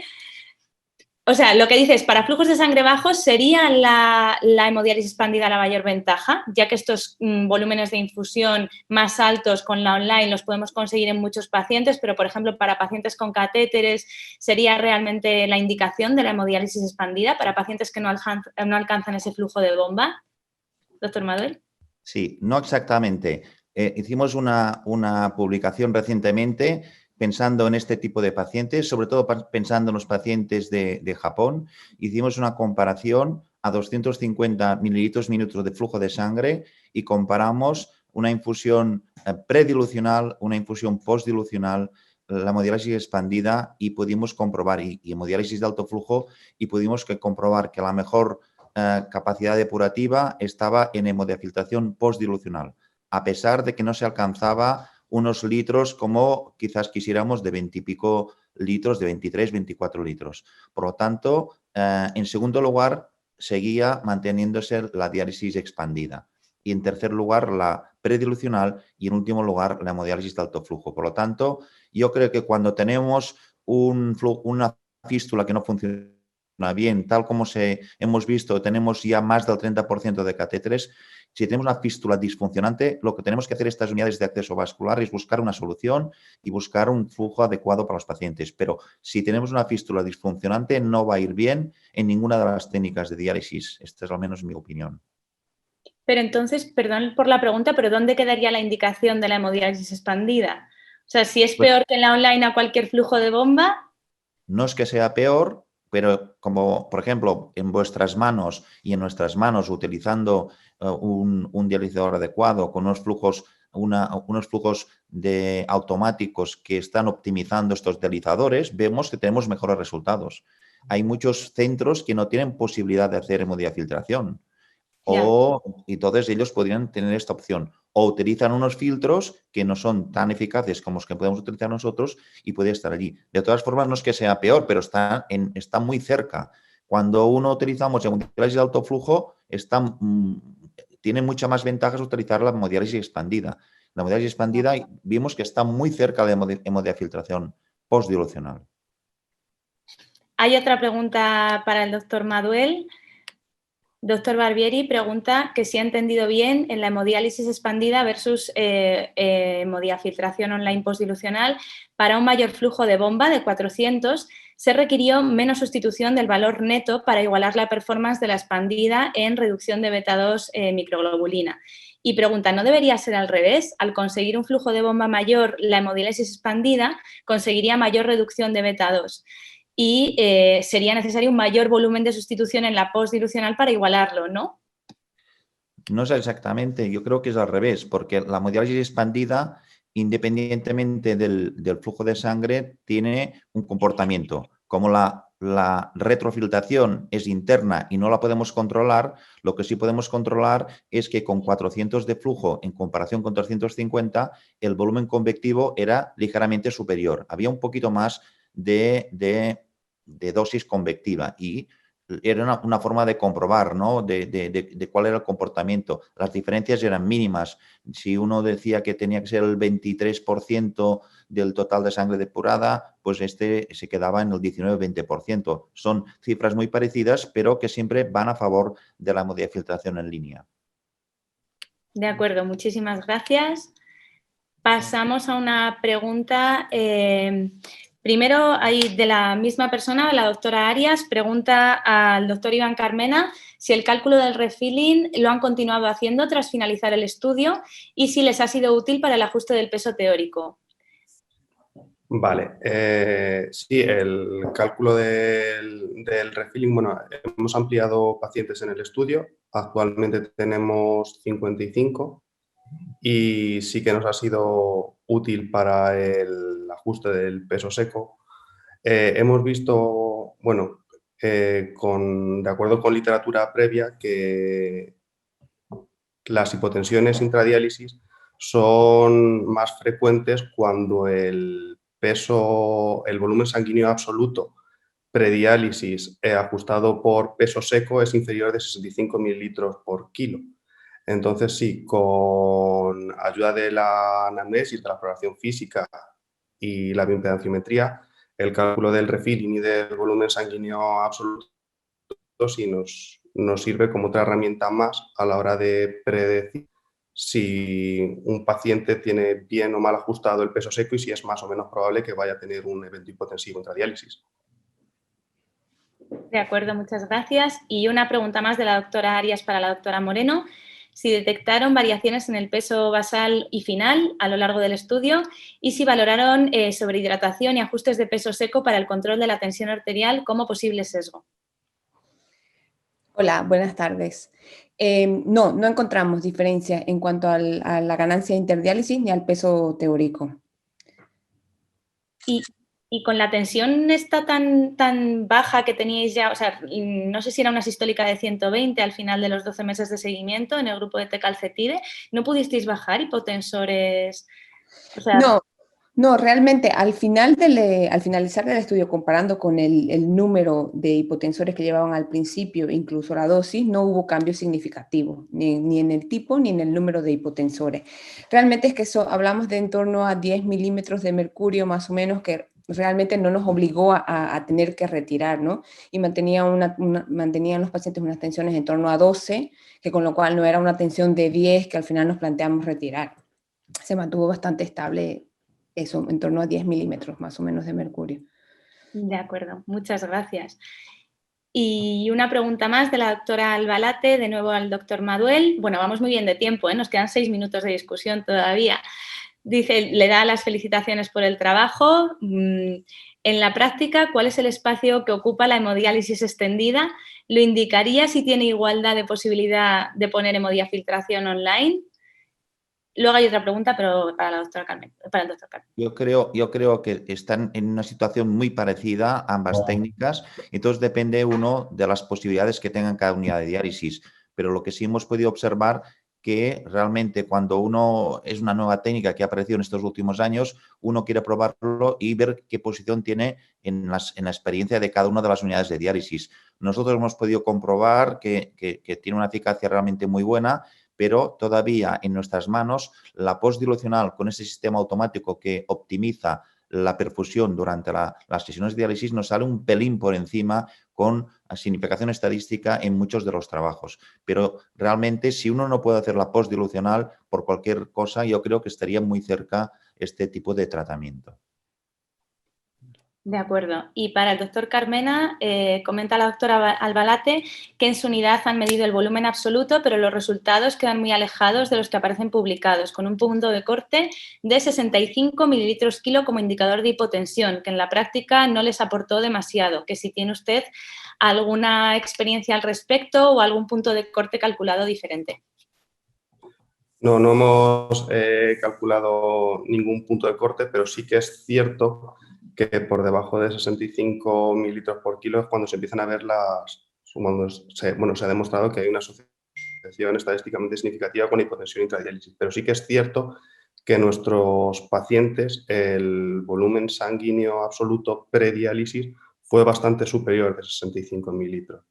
Entonces sí que es cierto que nos quedamos bastante lejos de ese punto de corte. De acuerdo. Y para la doctora Parodis, una pregunta sobre el índice de Kaupila. No sé si lo he visto bien, pero me ha parecido que los pacientes que tenían un menor índice de tobillo-brazo, que es el más patológico, por debajo de 0,9, sí tenían un Kaupila más alto, y luego era una relación inversamente proporcional, de tal forma que aquellos con un índice de tobillo-brazo de más de 1,3, que también sería patológico, tenían menor índice de Kaupila.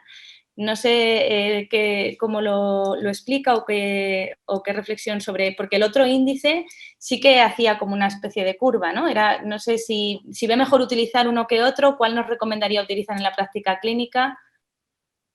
Sí, muchas gracias. Sí, la verdad que en el caso nuestro nos sale una relación significativa entre lo que es el Kaupila y el ITB y no con el adragado, ¿no? Y es curioso porque sí, es verdad que el índice de Kaupila es un índice de clasificación, se supone que los pacientes tienen que tener pues ITB por encima de 1,3, ¿no? Y a nosotros nos sucedió lo contrario, ¿no? Vimos que realmente la relación era inversa, ¿no? Si nos fijamos, realmente el Kaupila nuestro, el que nos salió a nosotros, realmente la media está en 8. O sea, realmente no es un Kaupila alto.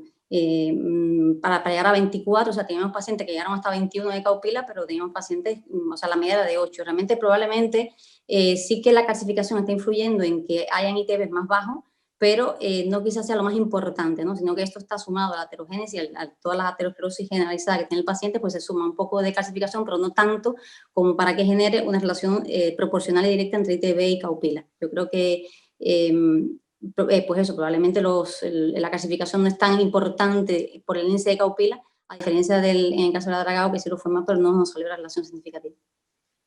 De acuerdo, muchas gracias. Perdón, una pregunta, si nos da tiempo, para la doctora Parodis. Doctora Parodis, ¿crees que deberías monitorizar los niveles de magnesio en los pacientes en hemodiálisis o tal vez suplementar estas concentraciones? ¿Y algún tipo de quelante asociado con magnesio puede tener alguna implicación en las calcificaciones vasculares de estos pacientes, atendiendo que ya están en una fase muy evolucionada? Bueno, en cuanto a la primera pregunta, monitorizarlo, yo creo que sí, que sería interesante hacerlo, porque el magnesio es como el olvidado, ¿no? Dentro de todo lo que es el metabolismo fosfocálcico. Y se ha visto una relación importante entre magnesio y muchas complicaciones de los pacientes en diálisis, complicaciones de todo tipo, hipertensión, arritmia y mortalidad por cualquier causa, ¿no? Y tenemos un problema, que los pacientes nuestros en hemodiálisis, pues muchas veces la alimentación, la nutrición que tienen, pues muchas veces les restringimos un conjunto de alimentos que, entre otras cosas, están deficitarios de magnesio, ¿no? Por otra parte, también hay problemas en la absorción del magnesio, con lo cual eso también contribuye a que haya más hipomagnesemia. Por otra parte, también tenemos líquidos de diálisis con unos niveles de magnesio que probablemente para algunos pacientes esté por debajo de lo que quisiéramos y necesitáramos, con lo cual todo esto contribuye al final a que hayan hipomagnesiemias que incluso muchas veces no se diagnostican con la medición de un magnesio total, habría que quizás incluso ir a un magnesio iónico o otro tipo de magnesio que no tenemos a nuestro alcance, pero que al fin y al cabo estamos viendo la punta de algo que realmente no es real incluso y que hay mucha más hipomagnesemia de la que hay y que quizás explicaría un conjunto de complicaciones en pacientes en diálisis que quizás no estemos viendo y por tanto yo sí que lo recomendaría y hacerlo con más frecuencia e incluso suplementar a los pacientes con magnesio, porque se han visto estudios in vitro que realmente la suplementación con magnesio pues puede reducir lo que es la morimortalidad, ¿no? En el caso de estudios experimentales. En cuanto a los quelantes ricos en magnesio, la verdad es que yo particularmente no tengo mucha experiencia con el uso de los quelantes con magnesio, no solemos usarlo básicamente por ese supuesto temor que existe a crear hipermagnesemia en los pacientes en diálisis, pero yo creo que aportarlos, usarlos y monitorizar al paciente, yo creo que sería una buena opción y que incluso hasta recomendada.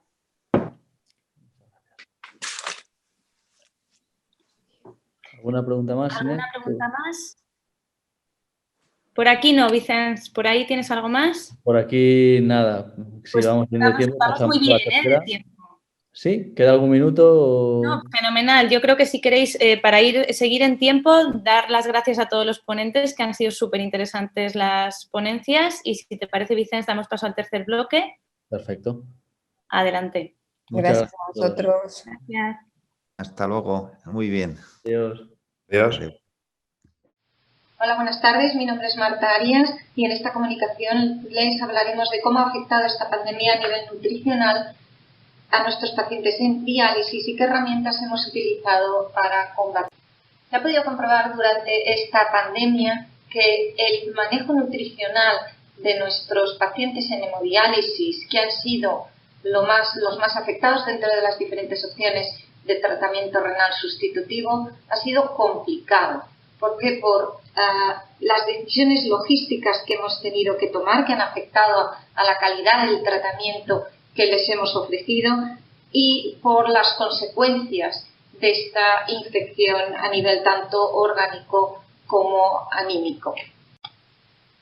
Esta infección causa un estado hipercatabólico que lo que hace es potenciar el riesgo de desarrollar desgaste proteico energético o empeorar uno ya existente. En unidades como la nuestra, que tenemos un porcentaje bastante elevado de desgaste proteico energético, estábamos muy preocupados por cómo afectaría este problema a nuestros pacientes. ¿Y qué hicimos para prevenir esta infección? ¿Cómo lo gestionamos en nuestro hospital? En primer lugar, tuvimos que reestructurar nuestras unidades de diálisis y desplazar los pacientes que se dializaban en el hospital hacia otros centros de diálisis. Tuvimos que modificar la duración de las sesiones de diálisis para poder acoplar todos los turnos, y siguiendo las recomendaciones de actuación en pacientes en diálisis, tenían que portar mascarilla durante la sesión, por lo cual decidimos eliminar la ingesta de sólidos y líquidos desde finales de marzo. Preocupados por un posible empeoramiento nutricional en este contexto, lo que quisimos fue analizar los efectos de esta gestión del brote COVID a nivel de la composición corporal y a través de una encuesta. Por otro lado, quisimos evaluar una intervención en forma de díptico de recomendaciones de enriquecimiento energético proteico que hizo nuestra nutricionista renal. Para evaluar la composición corporal se hicieron de forma basal y a los 2 meses una bioimpedanciometría. También se recogieron resultados analíticos relacionados con el estado nutricional y se hicieron scores nutricionales, el test de MIS y la valoración subjetiva global. De nuestros pacientes 112 iniciales que teníamos, 22 tuvieron que ser desplazados a otro centro y no le pudimos dar el díptico de enriquecimiento durante este periodo de contingencia por COVID, con lo cual los consideramos control.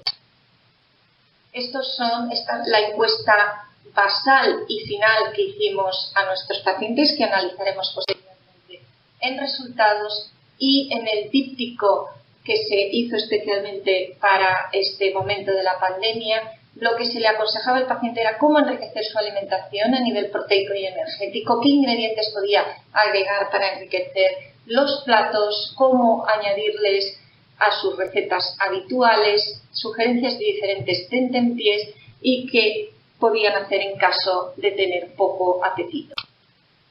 Respecto a los resultados, nuestro rato de prevalencia en el hospital fue de 1.6, algo inferior en comparación con otras ciudades. Y respecto a los datos demográficos, nuestra población es muy similar a lo habitualmente encontrado en hemodiálisis. Simplemente destacar que teníamos un índice de Charlson de 6.4. ¿Y qué resultados vimos después de hacer esta gestión? Que tuvimos que modificar el turno al 56% de nuestros pacientes, tuvimos que trasladar de centro a otros hospitales o centros de diálisis al 17% de nuestra población en diálisis, y tuvo que modificar el tiempo a cortar al 66% de los pacientes, y a todos se les retiraron los sólidos y los líquidos. ¿Cómo influyó esta retirada de alimentos durante la sesión? Cuando les preguntamos en estas encuestas, el 34% de los pacientes nos dijo que les afectó bastante o mucho esta retirada de los alimentos. Y estas modificaciones en los turnos, lo que le afectó fundamentalmente fue al horario de la comida. ¿Y qué hicieron para ajustarse a estos cambios los pacientes? con un 17, casi un 18% decía que sí, que modificaba las comidas, un 44% no las modificaba, pero lo preocupante fue este 37% que decía que se omitía en la comida, se la saltaba. Se le dio el díptico a todos los pacientes, pero cuando contestaron la encuesta el 72% dijeron que sí, que la habían leído y comprendido, y el 30% dijo que sí, que siguieron las recomendaciones. Fundamentalmente lo que hicieron fue redistribuir los alimentos, como siguiendo los consejos de hacer si veían que iban a perder la comida, de hacer un desayuno más completo, o si veían que iban a perder la cena, de hacer una merienda cena.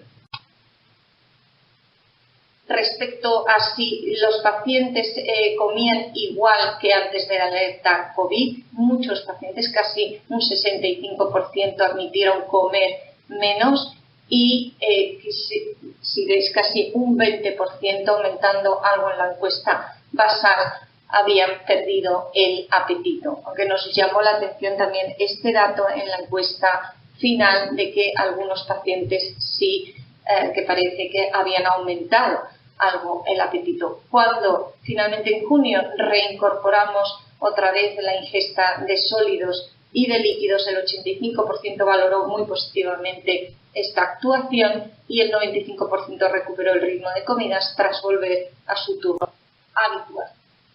Nos preocupaba también durante el confinamiento cómo adquirían los alimentos y cómo los preparaban nuestros pacientes, y el 46,2% requirió ayuda para adquirir o preparar los alimentos. Nos preocupaba que eso implicara que comieran más comida preparada o precocinada, pero no fue así. Solo el 6,6% modificó su alimentación. Respecto a la composición corporal, aquí ya hemos dividido los datos entre los pacientes, que esos 22 que fueron desplazados y que los consideramos controles, y a los que se les dio el díptico. Como vemos en el peso, no hay diferencias entre los dos grupos, pero sí lo que vimos es una tendencia a tener algo más de agua extracelular los pacientes que fueron desplazados y se dializaron en otros centros de diálisis, ligeramente más sobrehidratados. Respecto a los marcadores de nutrición, albúmina y prealbúmina, sí que hubo diferencias significativas entre ambos grupos, habiendo mejorado los datos de albúmina el grupo del díptico y empeorado el grupo al que no se le dio. Respecto a los scores nutricionales, el 44% de nuestros pacientes tenía un test de MIS por encima o igual a 8 y un 51,5% de los pacientes una valoración subjetiva global en grado B o C, datos que indican una malnutrición importante en nuestros pacientes en hemodiálisis. Respecto a la bioimpedanciometría, lo que vimos a nivel de uno de los quizá de los parámetros más interesantes que nos da este dispositivo, que es el Body Cell Mass, que nos indica el porcentaje de células que están más activas a nivel nutricional. En el grupo del díptico se ve cómo aumenta, aunque no llega a ser significativo, mientras que en el grupo control desciende. Hay menor cantidad de masa celular. Respecto al índice de masa grasa, en el grupo del díptico disminuyó levemente, sí que se vio diferencias significativas, aunque también ocurrió en el grupo control. Por último, concluiremos que ante un posible rebrote debemos tener preparados planes de contingencia a nivel nutricional, realizar cuestionarios enfocados a detectar problemas de suministro de alimentos y o cambios en los patrones dietéticos y, por último, ofrecer pautas precoces de intervención nutricional individualizadas en función de los datos de composición corporal y adaptadas a los niveles de gasto calórico. Muchas gracias. Voy a contar los resultados del estudio EMI de malnutrición e inflamación en diálisis en España. Doy las gracias a todos los autores de los 52 centros en hemodiálisis y 12 centros en peritoneal por mandar los datos. Es un estudio transversal, prospectivo y multicéntrico Hemos reunido 2.937 pacientes en diálisis en 52 centros en España, 2.748 en hemodiálisis y 189 en diálisis peritoneal. El objetivo principal era determinar la prevalencia de malnutrición mediante escala MIS en centros de diálisis españoles, tanto en hemodiálisis como en diálisis peritoneal, y como objetivos secundarios ver las diferencias en función de parámetros asociados a la diálisis, demográficos y antropométricos, de nutrición, inflamación y parámetros clínicos. Hemos hecho una estadística con análisis descriptivo, análisis comparativo y análisis inferencial. Aquí tienen los distintos estratos de la escala MIS y en general vamos a considerar como paciente normonutrido o a riesgo de 0 a 5 y desnutrido mayor de 5. La prevalencia según los estratos la tienen en esta tabla. Como normonutridos 11% en hemodiálisis y 21,2% en diálisis peritoneal. Y si agrupamos desnutrición leve con normonutridos, sube a un 49,3% en hemodiálisis y a un 76,8% en diálisis peritoneal. Si analizamos, vemos cómo hay diferencias entre hemodiálisis y diálisis peritoneal en el MIS, en la edad, peso, índice de masa corporal, transferrina, grado de inflamación, índice de Charlson, función renal residual, que se mantiene lógicamente más en diálisis peritoneal, y la suplementación, que es mayor en hemodiálisis que en diálisis peritoneal. Si analizamos la suplementación nutricional oral en hemodiálisis y diálisis peritoneal por estratos de MIS, vemos que aunque es mayor en pacientes en hemodiálisis, quedan pacientes con desnutridos en un porcentaje bastante alto que no reciben ningún tipo de suplemento. Lo mismo pasaría en diálisis peritoneal, pero con un porcentaje de pacientes menor. Como conclusiones, prevalencia elevada de desnutrición tanto en hemodiálisis como en DP, siendo mayor en hemodiálisis. Los pacientes en hemodiálisis edad significativamente mayor, más índice de Charlson, mayor mediana de PCR, más pérdida de función renal residual, si bien peso e índice de masa corporal es mayor en diálisis peritoneal, así como la mediana de transferrina. La suplementación es mayor en hemodiálisis que en DP. En hemodiálisis, como ya hemos dicho, 2.748 pacientes con una media de edad de 68 años, 65,9% hombres, tiempo largo en hemodiálisis, 55,6 meses, y con respecto al esquema de diálisis, 52,2 en estándar, 46,8 en online y en diaria solo un 0,91%. Fístula 34,5 y función renal residual en 35,4.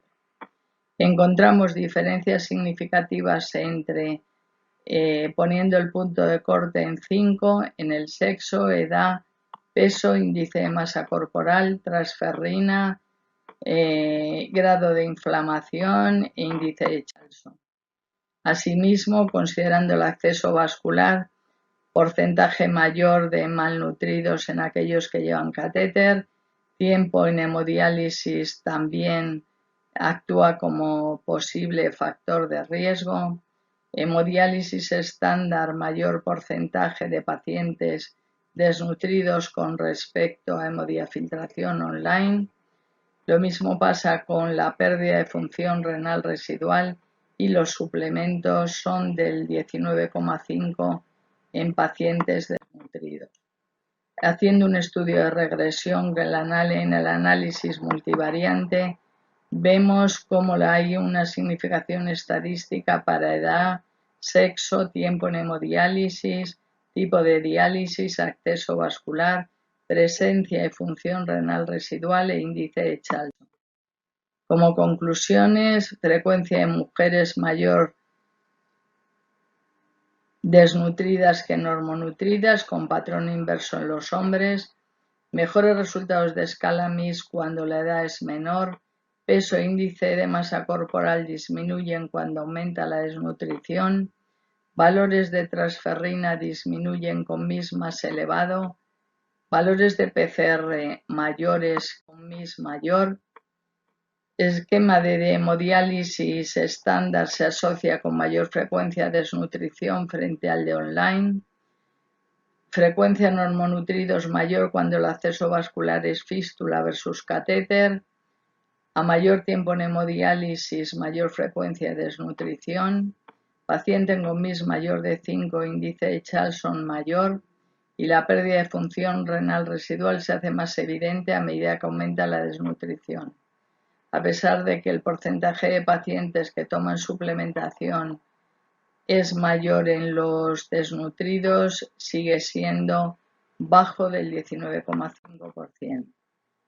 Pasamos a diálisis peritoneal, 189 pacientes con 61 años de media de edad, tiempo en diálisis más corto, 23,8 meses, 47,6% en manual y 52,3% en automática, y abajo tienen las frecuencias según el tipo de transportador. Lógicamente, función renal residual se mantiene en el 71,8% de pacientes. Encontramos diferencias significativas poniendo el punto de corte en MIS de 5 con relación al sexo, la edad, el peso, el índice de masa corporal, transferrina, grado de inflamación e índice de Charlson. Con respecto al tipo de diálisis, no encontramos diferencia significativa entre peritoneal y automática. Pudiera ser debido al tamaño de la muestra. En el tipo de transportador, función renal residual sí diferencia significativa, mejor función renal residual, más frecuencia en normonutridos, y la suplementación es mayor, es de un 22,7% en el grupo que se presenta desnutrición. Como conclusiones, existe prevalencia de desnutrición por escala MIS del 28,2%. La frecuencia de mujeres desnutridas es similar a la de hombres. Las mujeres presentan menor frecuencia en estratos más avanzados. En el grupo de pacientes de diálisis peritoneal existen diferencias respecto a la edad, mayor desnutrición. Los valores de transferrina son superiores en pacientes normonutridos, así como el índice de Charlson más bajo. No diferencias en relación al esquema de diálisis ni al tipo de transportador. Mayor tiempo en DP se asocia también a desnutrición avanzada. La pérdida de función renal residual provoca mayor frecuencia de desnutrición y el número de pacientes con suplementación es reducido, siendo mayor en los pacientes con desnutrición. La incorporación a la práctica clínica de la monitorización del estado nutricional en el paciente en diálisis permitirá la detección precoz de estados de desnutrición y el tratamiento óptimo. Buenas tardes. Soy Esther Hurtado, nefróloga del Centro de Diálisis de Avericum Lanzarote. El título de mi presentación es Evaluación de la evolución de la composición corporal en pacientes en hemodiálisis convencional versus hemodiafiltración online. Como sabéis, en la enfermedad renal crónica se producen alteraciones nutricionales, así como inflamación sistémica, dando lugar a un aumento del catabolismo que incrementa la morbimortalidad. Intervenciones como la hemodiálisis diaria o programas de diálisis nocturna con sesiones más prolongadas han demostrado mejorar el perfil nutricional. La hemodiafiltración online en postdilución se considera la técnica dialítica más eficaz, ya que combina la difusión con altos volúmenes de transporte convectivo, consiguiendo la máxima depuración de pequeñas y medianas moléculas. Se ha postulado que la eliminación de toxinas urémicas de mayor tamaño mediante convección con hemodiafiltración online podría mejorar el estado nutricional inflamatorio de estos pacientes. Nuestro objetivo fue comparar los cambios en la composición corporal y el perfil nutricional a los 2 años de seguimiento en un grupo de pacientes prevalentes en hemodiálisis convencional frente a otro en online. Realizamos un estudio observacional retrospectivo. Se incluyeron 108 pacientes prevalentes de 3 centros de diálisis periféricos de la provincia de Las Palmas, de los cuales 54 se encontraban en diálisis convencional y 54 en online. Se realizó en ambos grupos una valoración clínica, analítica y nutricional en una sesión de mitad de semana, en el momento basal y a los 2 años. La media de edad fue de 62 años. El 73% eran hombres, con una media de tiempo en diálisis de 42 meses. La etiología más frecuente de insuficiencia renal fue la nefropatía diabética en un 31%. El 91,7% de los pacientes eran hipertensos y el 46,3% diabéticos. Llama la atención una alta prevalencia de pacientes con sobrepeso y obesidad, del 31,9% en ambos. No hubo diferencias en dichas variables en ambos grupos. Los pacientes del grupo de online presentaban un índice de comorbilidad de Charson mayor, siendo esto estadísticamente significativo. El acceso vascular fue en un 77% la fístula arteriovenosa autóloga, seguida del catéter en un 20% y fístula protésica en el 2,8%. El grupo de online tenía un flujo sanguíneo KT y KTV ligeramente superior al grupo de hemodiálisis convencional. En cuanto a los parámetros de la bioimpedancia, los pacientes en online presentaban mayor ángulo de fase y menor agua extracelular que los pacientes en convencional, sin diferencias en el resto de parámetros. Los parámetros nutricionales, como las proteínas totales, la albúmina, prealbúmina o colesterol total, estaban dentro de los valores normales en ambos grupos. Los pacientes del grupo de convencional presentaban cifras más altas de PCR, siendo estadísticamente significativo. También salió estadísticamente significativo en el grupo de online niveles más altos de calcio y fósforo y menores de bicarbonato. En cuanto a la evolución de la composición corporal, en ambos grupos se observa al final del seguimiento un descenso de la masa grasa, siendo en el grupo de online significativo el descenso del porcentaje de masa grasa. En cuanto a la masa magra, en el grupo de convencional se observa un elevado descenso de la misma.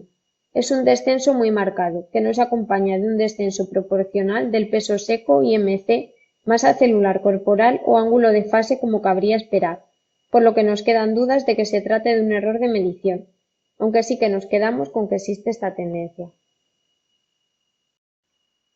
En cuanto a la evolución de los parámetros antropométricos, observamos que se mantiene el IMC en el grupo de online, mientras que este cae en el grupo de convencional. Paralelamente, el peso seco también permanece estable en los pacientes en online, mientras que los pacientes en convencional bajan una media de 3 kilos, aunque esto no nos salió estadísticamente significativo. Se produce un aumento significativo de la circunferencia braquial en el grupo de online, mientras que este disminuye en el otro grupo. Mientras que en el grupo de convencional se produce una pérdida de fuerza medida por dinamometría con hand grip, esta se mantiene en el grupo de online. Añadir que también hubo un aumento de la circunferencia muscular del brazo en el grupo de online que se quedó al borde de la significación estadística. En cuanto a los parámetros analíticos, se observa un aumento leve, aunque significativo, de las proteínas totales en el grupo de online, sin observarse cambios en la evolución de la albúmina. No disponemos de valores finales de prealbúmina, sin haber diferencias entre ambos grupos en los valores basales. No encontramos tampoco diferencias en cuanto a niveles de hemoglobina, PCR ni perfil lipídico. Sí que hubo un descenso leve pero significativo de los niveles de transferrina en el grupo de online, así como de calcio, sin haber diferencias en el resto de parámetros metabólicos. Por tanto, podemos concluir que en nuestra población la hemodiafiltración online se asoció a una mejoría de los parámetros antropométricos como el IMC y la circunferencia del brazo, así como la preservación de fuerza medida por dinamometría con hand grip. Muchas gracias. Bueno, pues pasamos al último bloque de discusión. Vamos a empezar dando paso a una pregunta de la doctora Arias, que a priori estaba dirigida a la doctora Barril, que no se ha podido conectar, pero que como es una reflexión nos va a contestar ella misma. Procedo a leer la pregunta.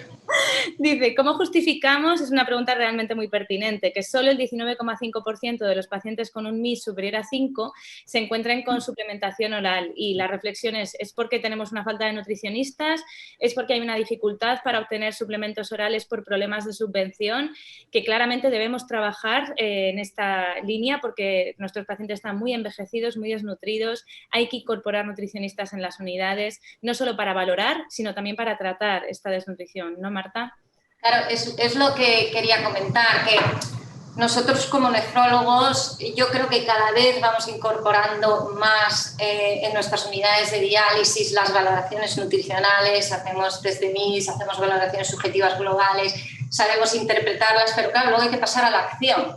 Hay que irse hacia un enriquecimiento de esa dieta, hay que irse a una suplementación oral o incluso irse a una nutrición parenteral intradiálisis, ¿no? Y eso muchas veces cuando tienes el apoyo de una nutricionista que te haga el cálculo de falta energético-proteica del paciente, no te atreves a dar el paso, ¿no? Y sobre todo si tienes problemas de subvención como nos pasa a nosotros. Yo sé que en Madrid, por eso me ha extrañado el dato, y mira que en Madrid sí que consiguieron hace 2 o 3 años esta subvención y que entraran en la suplementación oral y la pudieran pautar sin problemas, pero nosotros estamos limitados a los pacientes que están en lista de espera, por ejemplo, en Cataluña. Y para nosotros indicaríamos al 50% de los pacientes muchas veces cuando ves que la ingesta es muy escasa, estos pacientes de 85 años muy mayores que dices, ostras, con medio suplemento al día irían muy bien. Pero bueno, esa es una reflexión, lo lanzo al grupo de nutrición de la SEN, me da pena que no esté Guillermina, pero creo que debemos trabajar este respecto. Sin duda. ¿Jens? Tienes el micrófono apagado. Perdón. Bueno, sí, un poco Marta ya ha contestado esta pregunta, ¿no? Porque evidentemente, claro, si esto en época de pandemia ha resultado satisfactorio, pues probablemente en época de no pandemia, pues también los resultados sean iguales. Y un poco ya has contestado si el papel de los nutricionistas y de las suplementaciones con todo esto, el papel que tendrían. Pero bueno, ya has contestado un poco de antemano mi pregunta. Yo no sé si lo único que me gustaría añadir, y a modo de, ya que parece que vamos hacia una segunda oleada, de verdad es preguntarles individualmente cómo consiguen los alimentos, porque bueno, puede que te lleves sorpresas, ¿no? Cómo los consiguen, cómo los cocinan. Sí varían mucho las pautas en la obtención, porque muchos nos contaban que les dejaban la bolsa, ellos pedían una cosa y luego lo que se encontraban en la bolsa que le dejaban los familiares en la puerta de la casa era otra, ¿no? Y, hombre, la ayuda, que nosotros tenemos mucha suerte al tener una nutricionista que nos hizo estas recomendaciones, este enriquecimiento, y la verdad que para muchos de ellos fue muy práctico y por lo menos nos ayudó, como habéis visto, a mantener el peso y que a nivel de composición corporal no variaran tanto, ¿no? Así que, bueno, quien quiera, yo se lo puedo enviar con permiso de nuestra nutricionista y nos ha sido muy útil, ¿eh? Y tanto, tomamos nota para esta segunda ola. Vamos a salirnos del tiempo de las ponencias. Tenemos 2 últimas preguntas muy chiquititas. A la doctora Hurtado queríamos preguntarle que cómo interpretó que los pacientes con hemodiafiltración online tuvieran niveles de fósforo más elevados, a pesar de que la online teóricamente pues, nos puede depurar mejor el fósforo. Y luego una pequeñísima pregunta para la doctora Monil, no te vayas, y terminamos en 2 minutos. Les pido brevedad. Sí, pues sí que en los niveles, en la comparación basal, el grupo de online tenía niveles más elevados de fósforo, aunque luego, bueno, la evolución se mantiene igual y, bueno, lo podíamos interpretar como un parámetro de mejor estado nutricional. Está claro. Y Nuria, que nos habíamos quedado con tu ponencia del primer bloque con una duda en el tintero que hemos comentado en el Zoom y que merecía la pena sacar a relucir, que era el calibre de la vena en el mapeo por ecografía Doppler, cómo es como un parámetro prioritario en prácticamente todos los trabajos publicados de acceso vascular y, sin embargo, con vuestro programa estadístico ha salido como un parámetro secundario, ha salido por detrás del metabolismo óseo-mineral, que es algo que está cobrando relevancia en el acceso vascular. Sí, bueno, y creo que sí que nuestro algoritmo ha detectado igualmente una importancia, ¿no?, del calibre del diámetro, pero parte del potencial de la inteligencia artificial es precisamente que nos descubre relaciones que quizá no encontraríamos y ahí viene la importancia de trabajar bien los datos con un equipo que realmente conozca la información que se usa para asegurarnos de que lo que obtenemos, aunque nos sorprenda, realmente tiene sentido. O sea, para aclarar finalmente, el calibre del vaso sigue siendo importante, aunque haya salido por detrás del fósforo, sí. pero que hay que tener en cuenta muchas más cosas que nos saca a relucir. Exactamente, sí. Bueno, pues yo creo que para los problemas digitales que hemos tenido podemos dar la mesa de comunicaciones orales de este primer día de congreso por finalizada. Enhorabuena a todos los ponentes, muchísimas gracias. Muchas gracias, Vicens, un placer la moderación conjunta y nos seguimos viendo, aunque sea por Zoom. Espero que el año que viene podamos vernos, abrazarnos y brindar y que sea para bien. Un abrazo a todos. Muchas gracias. Gracias. Adiós. Gracias a todos.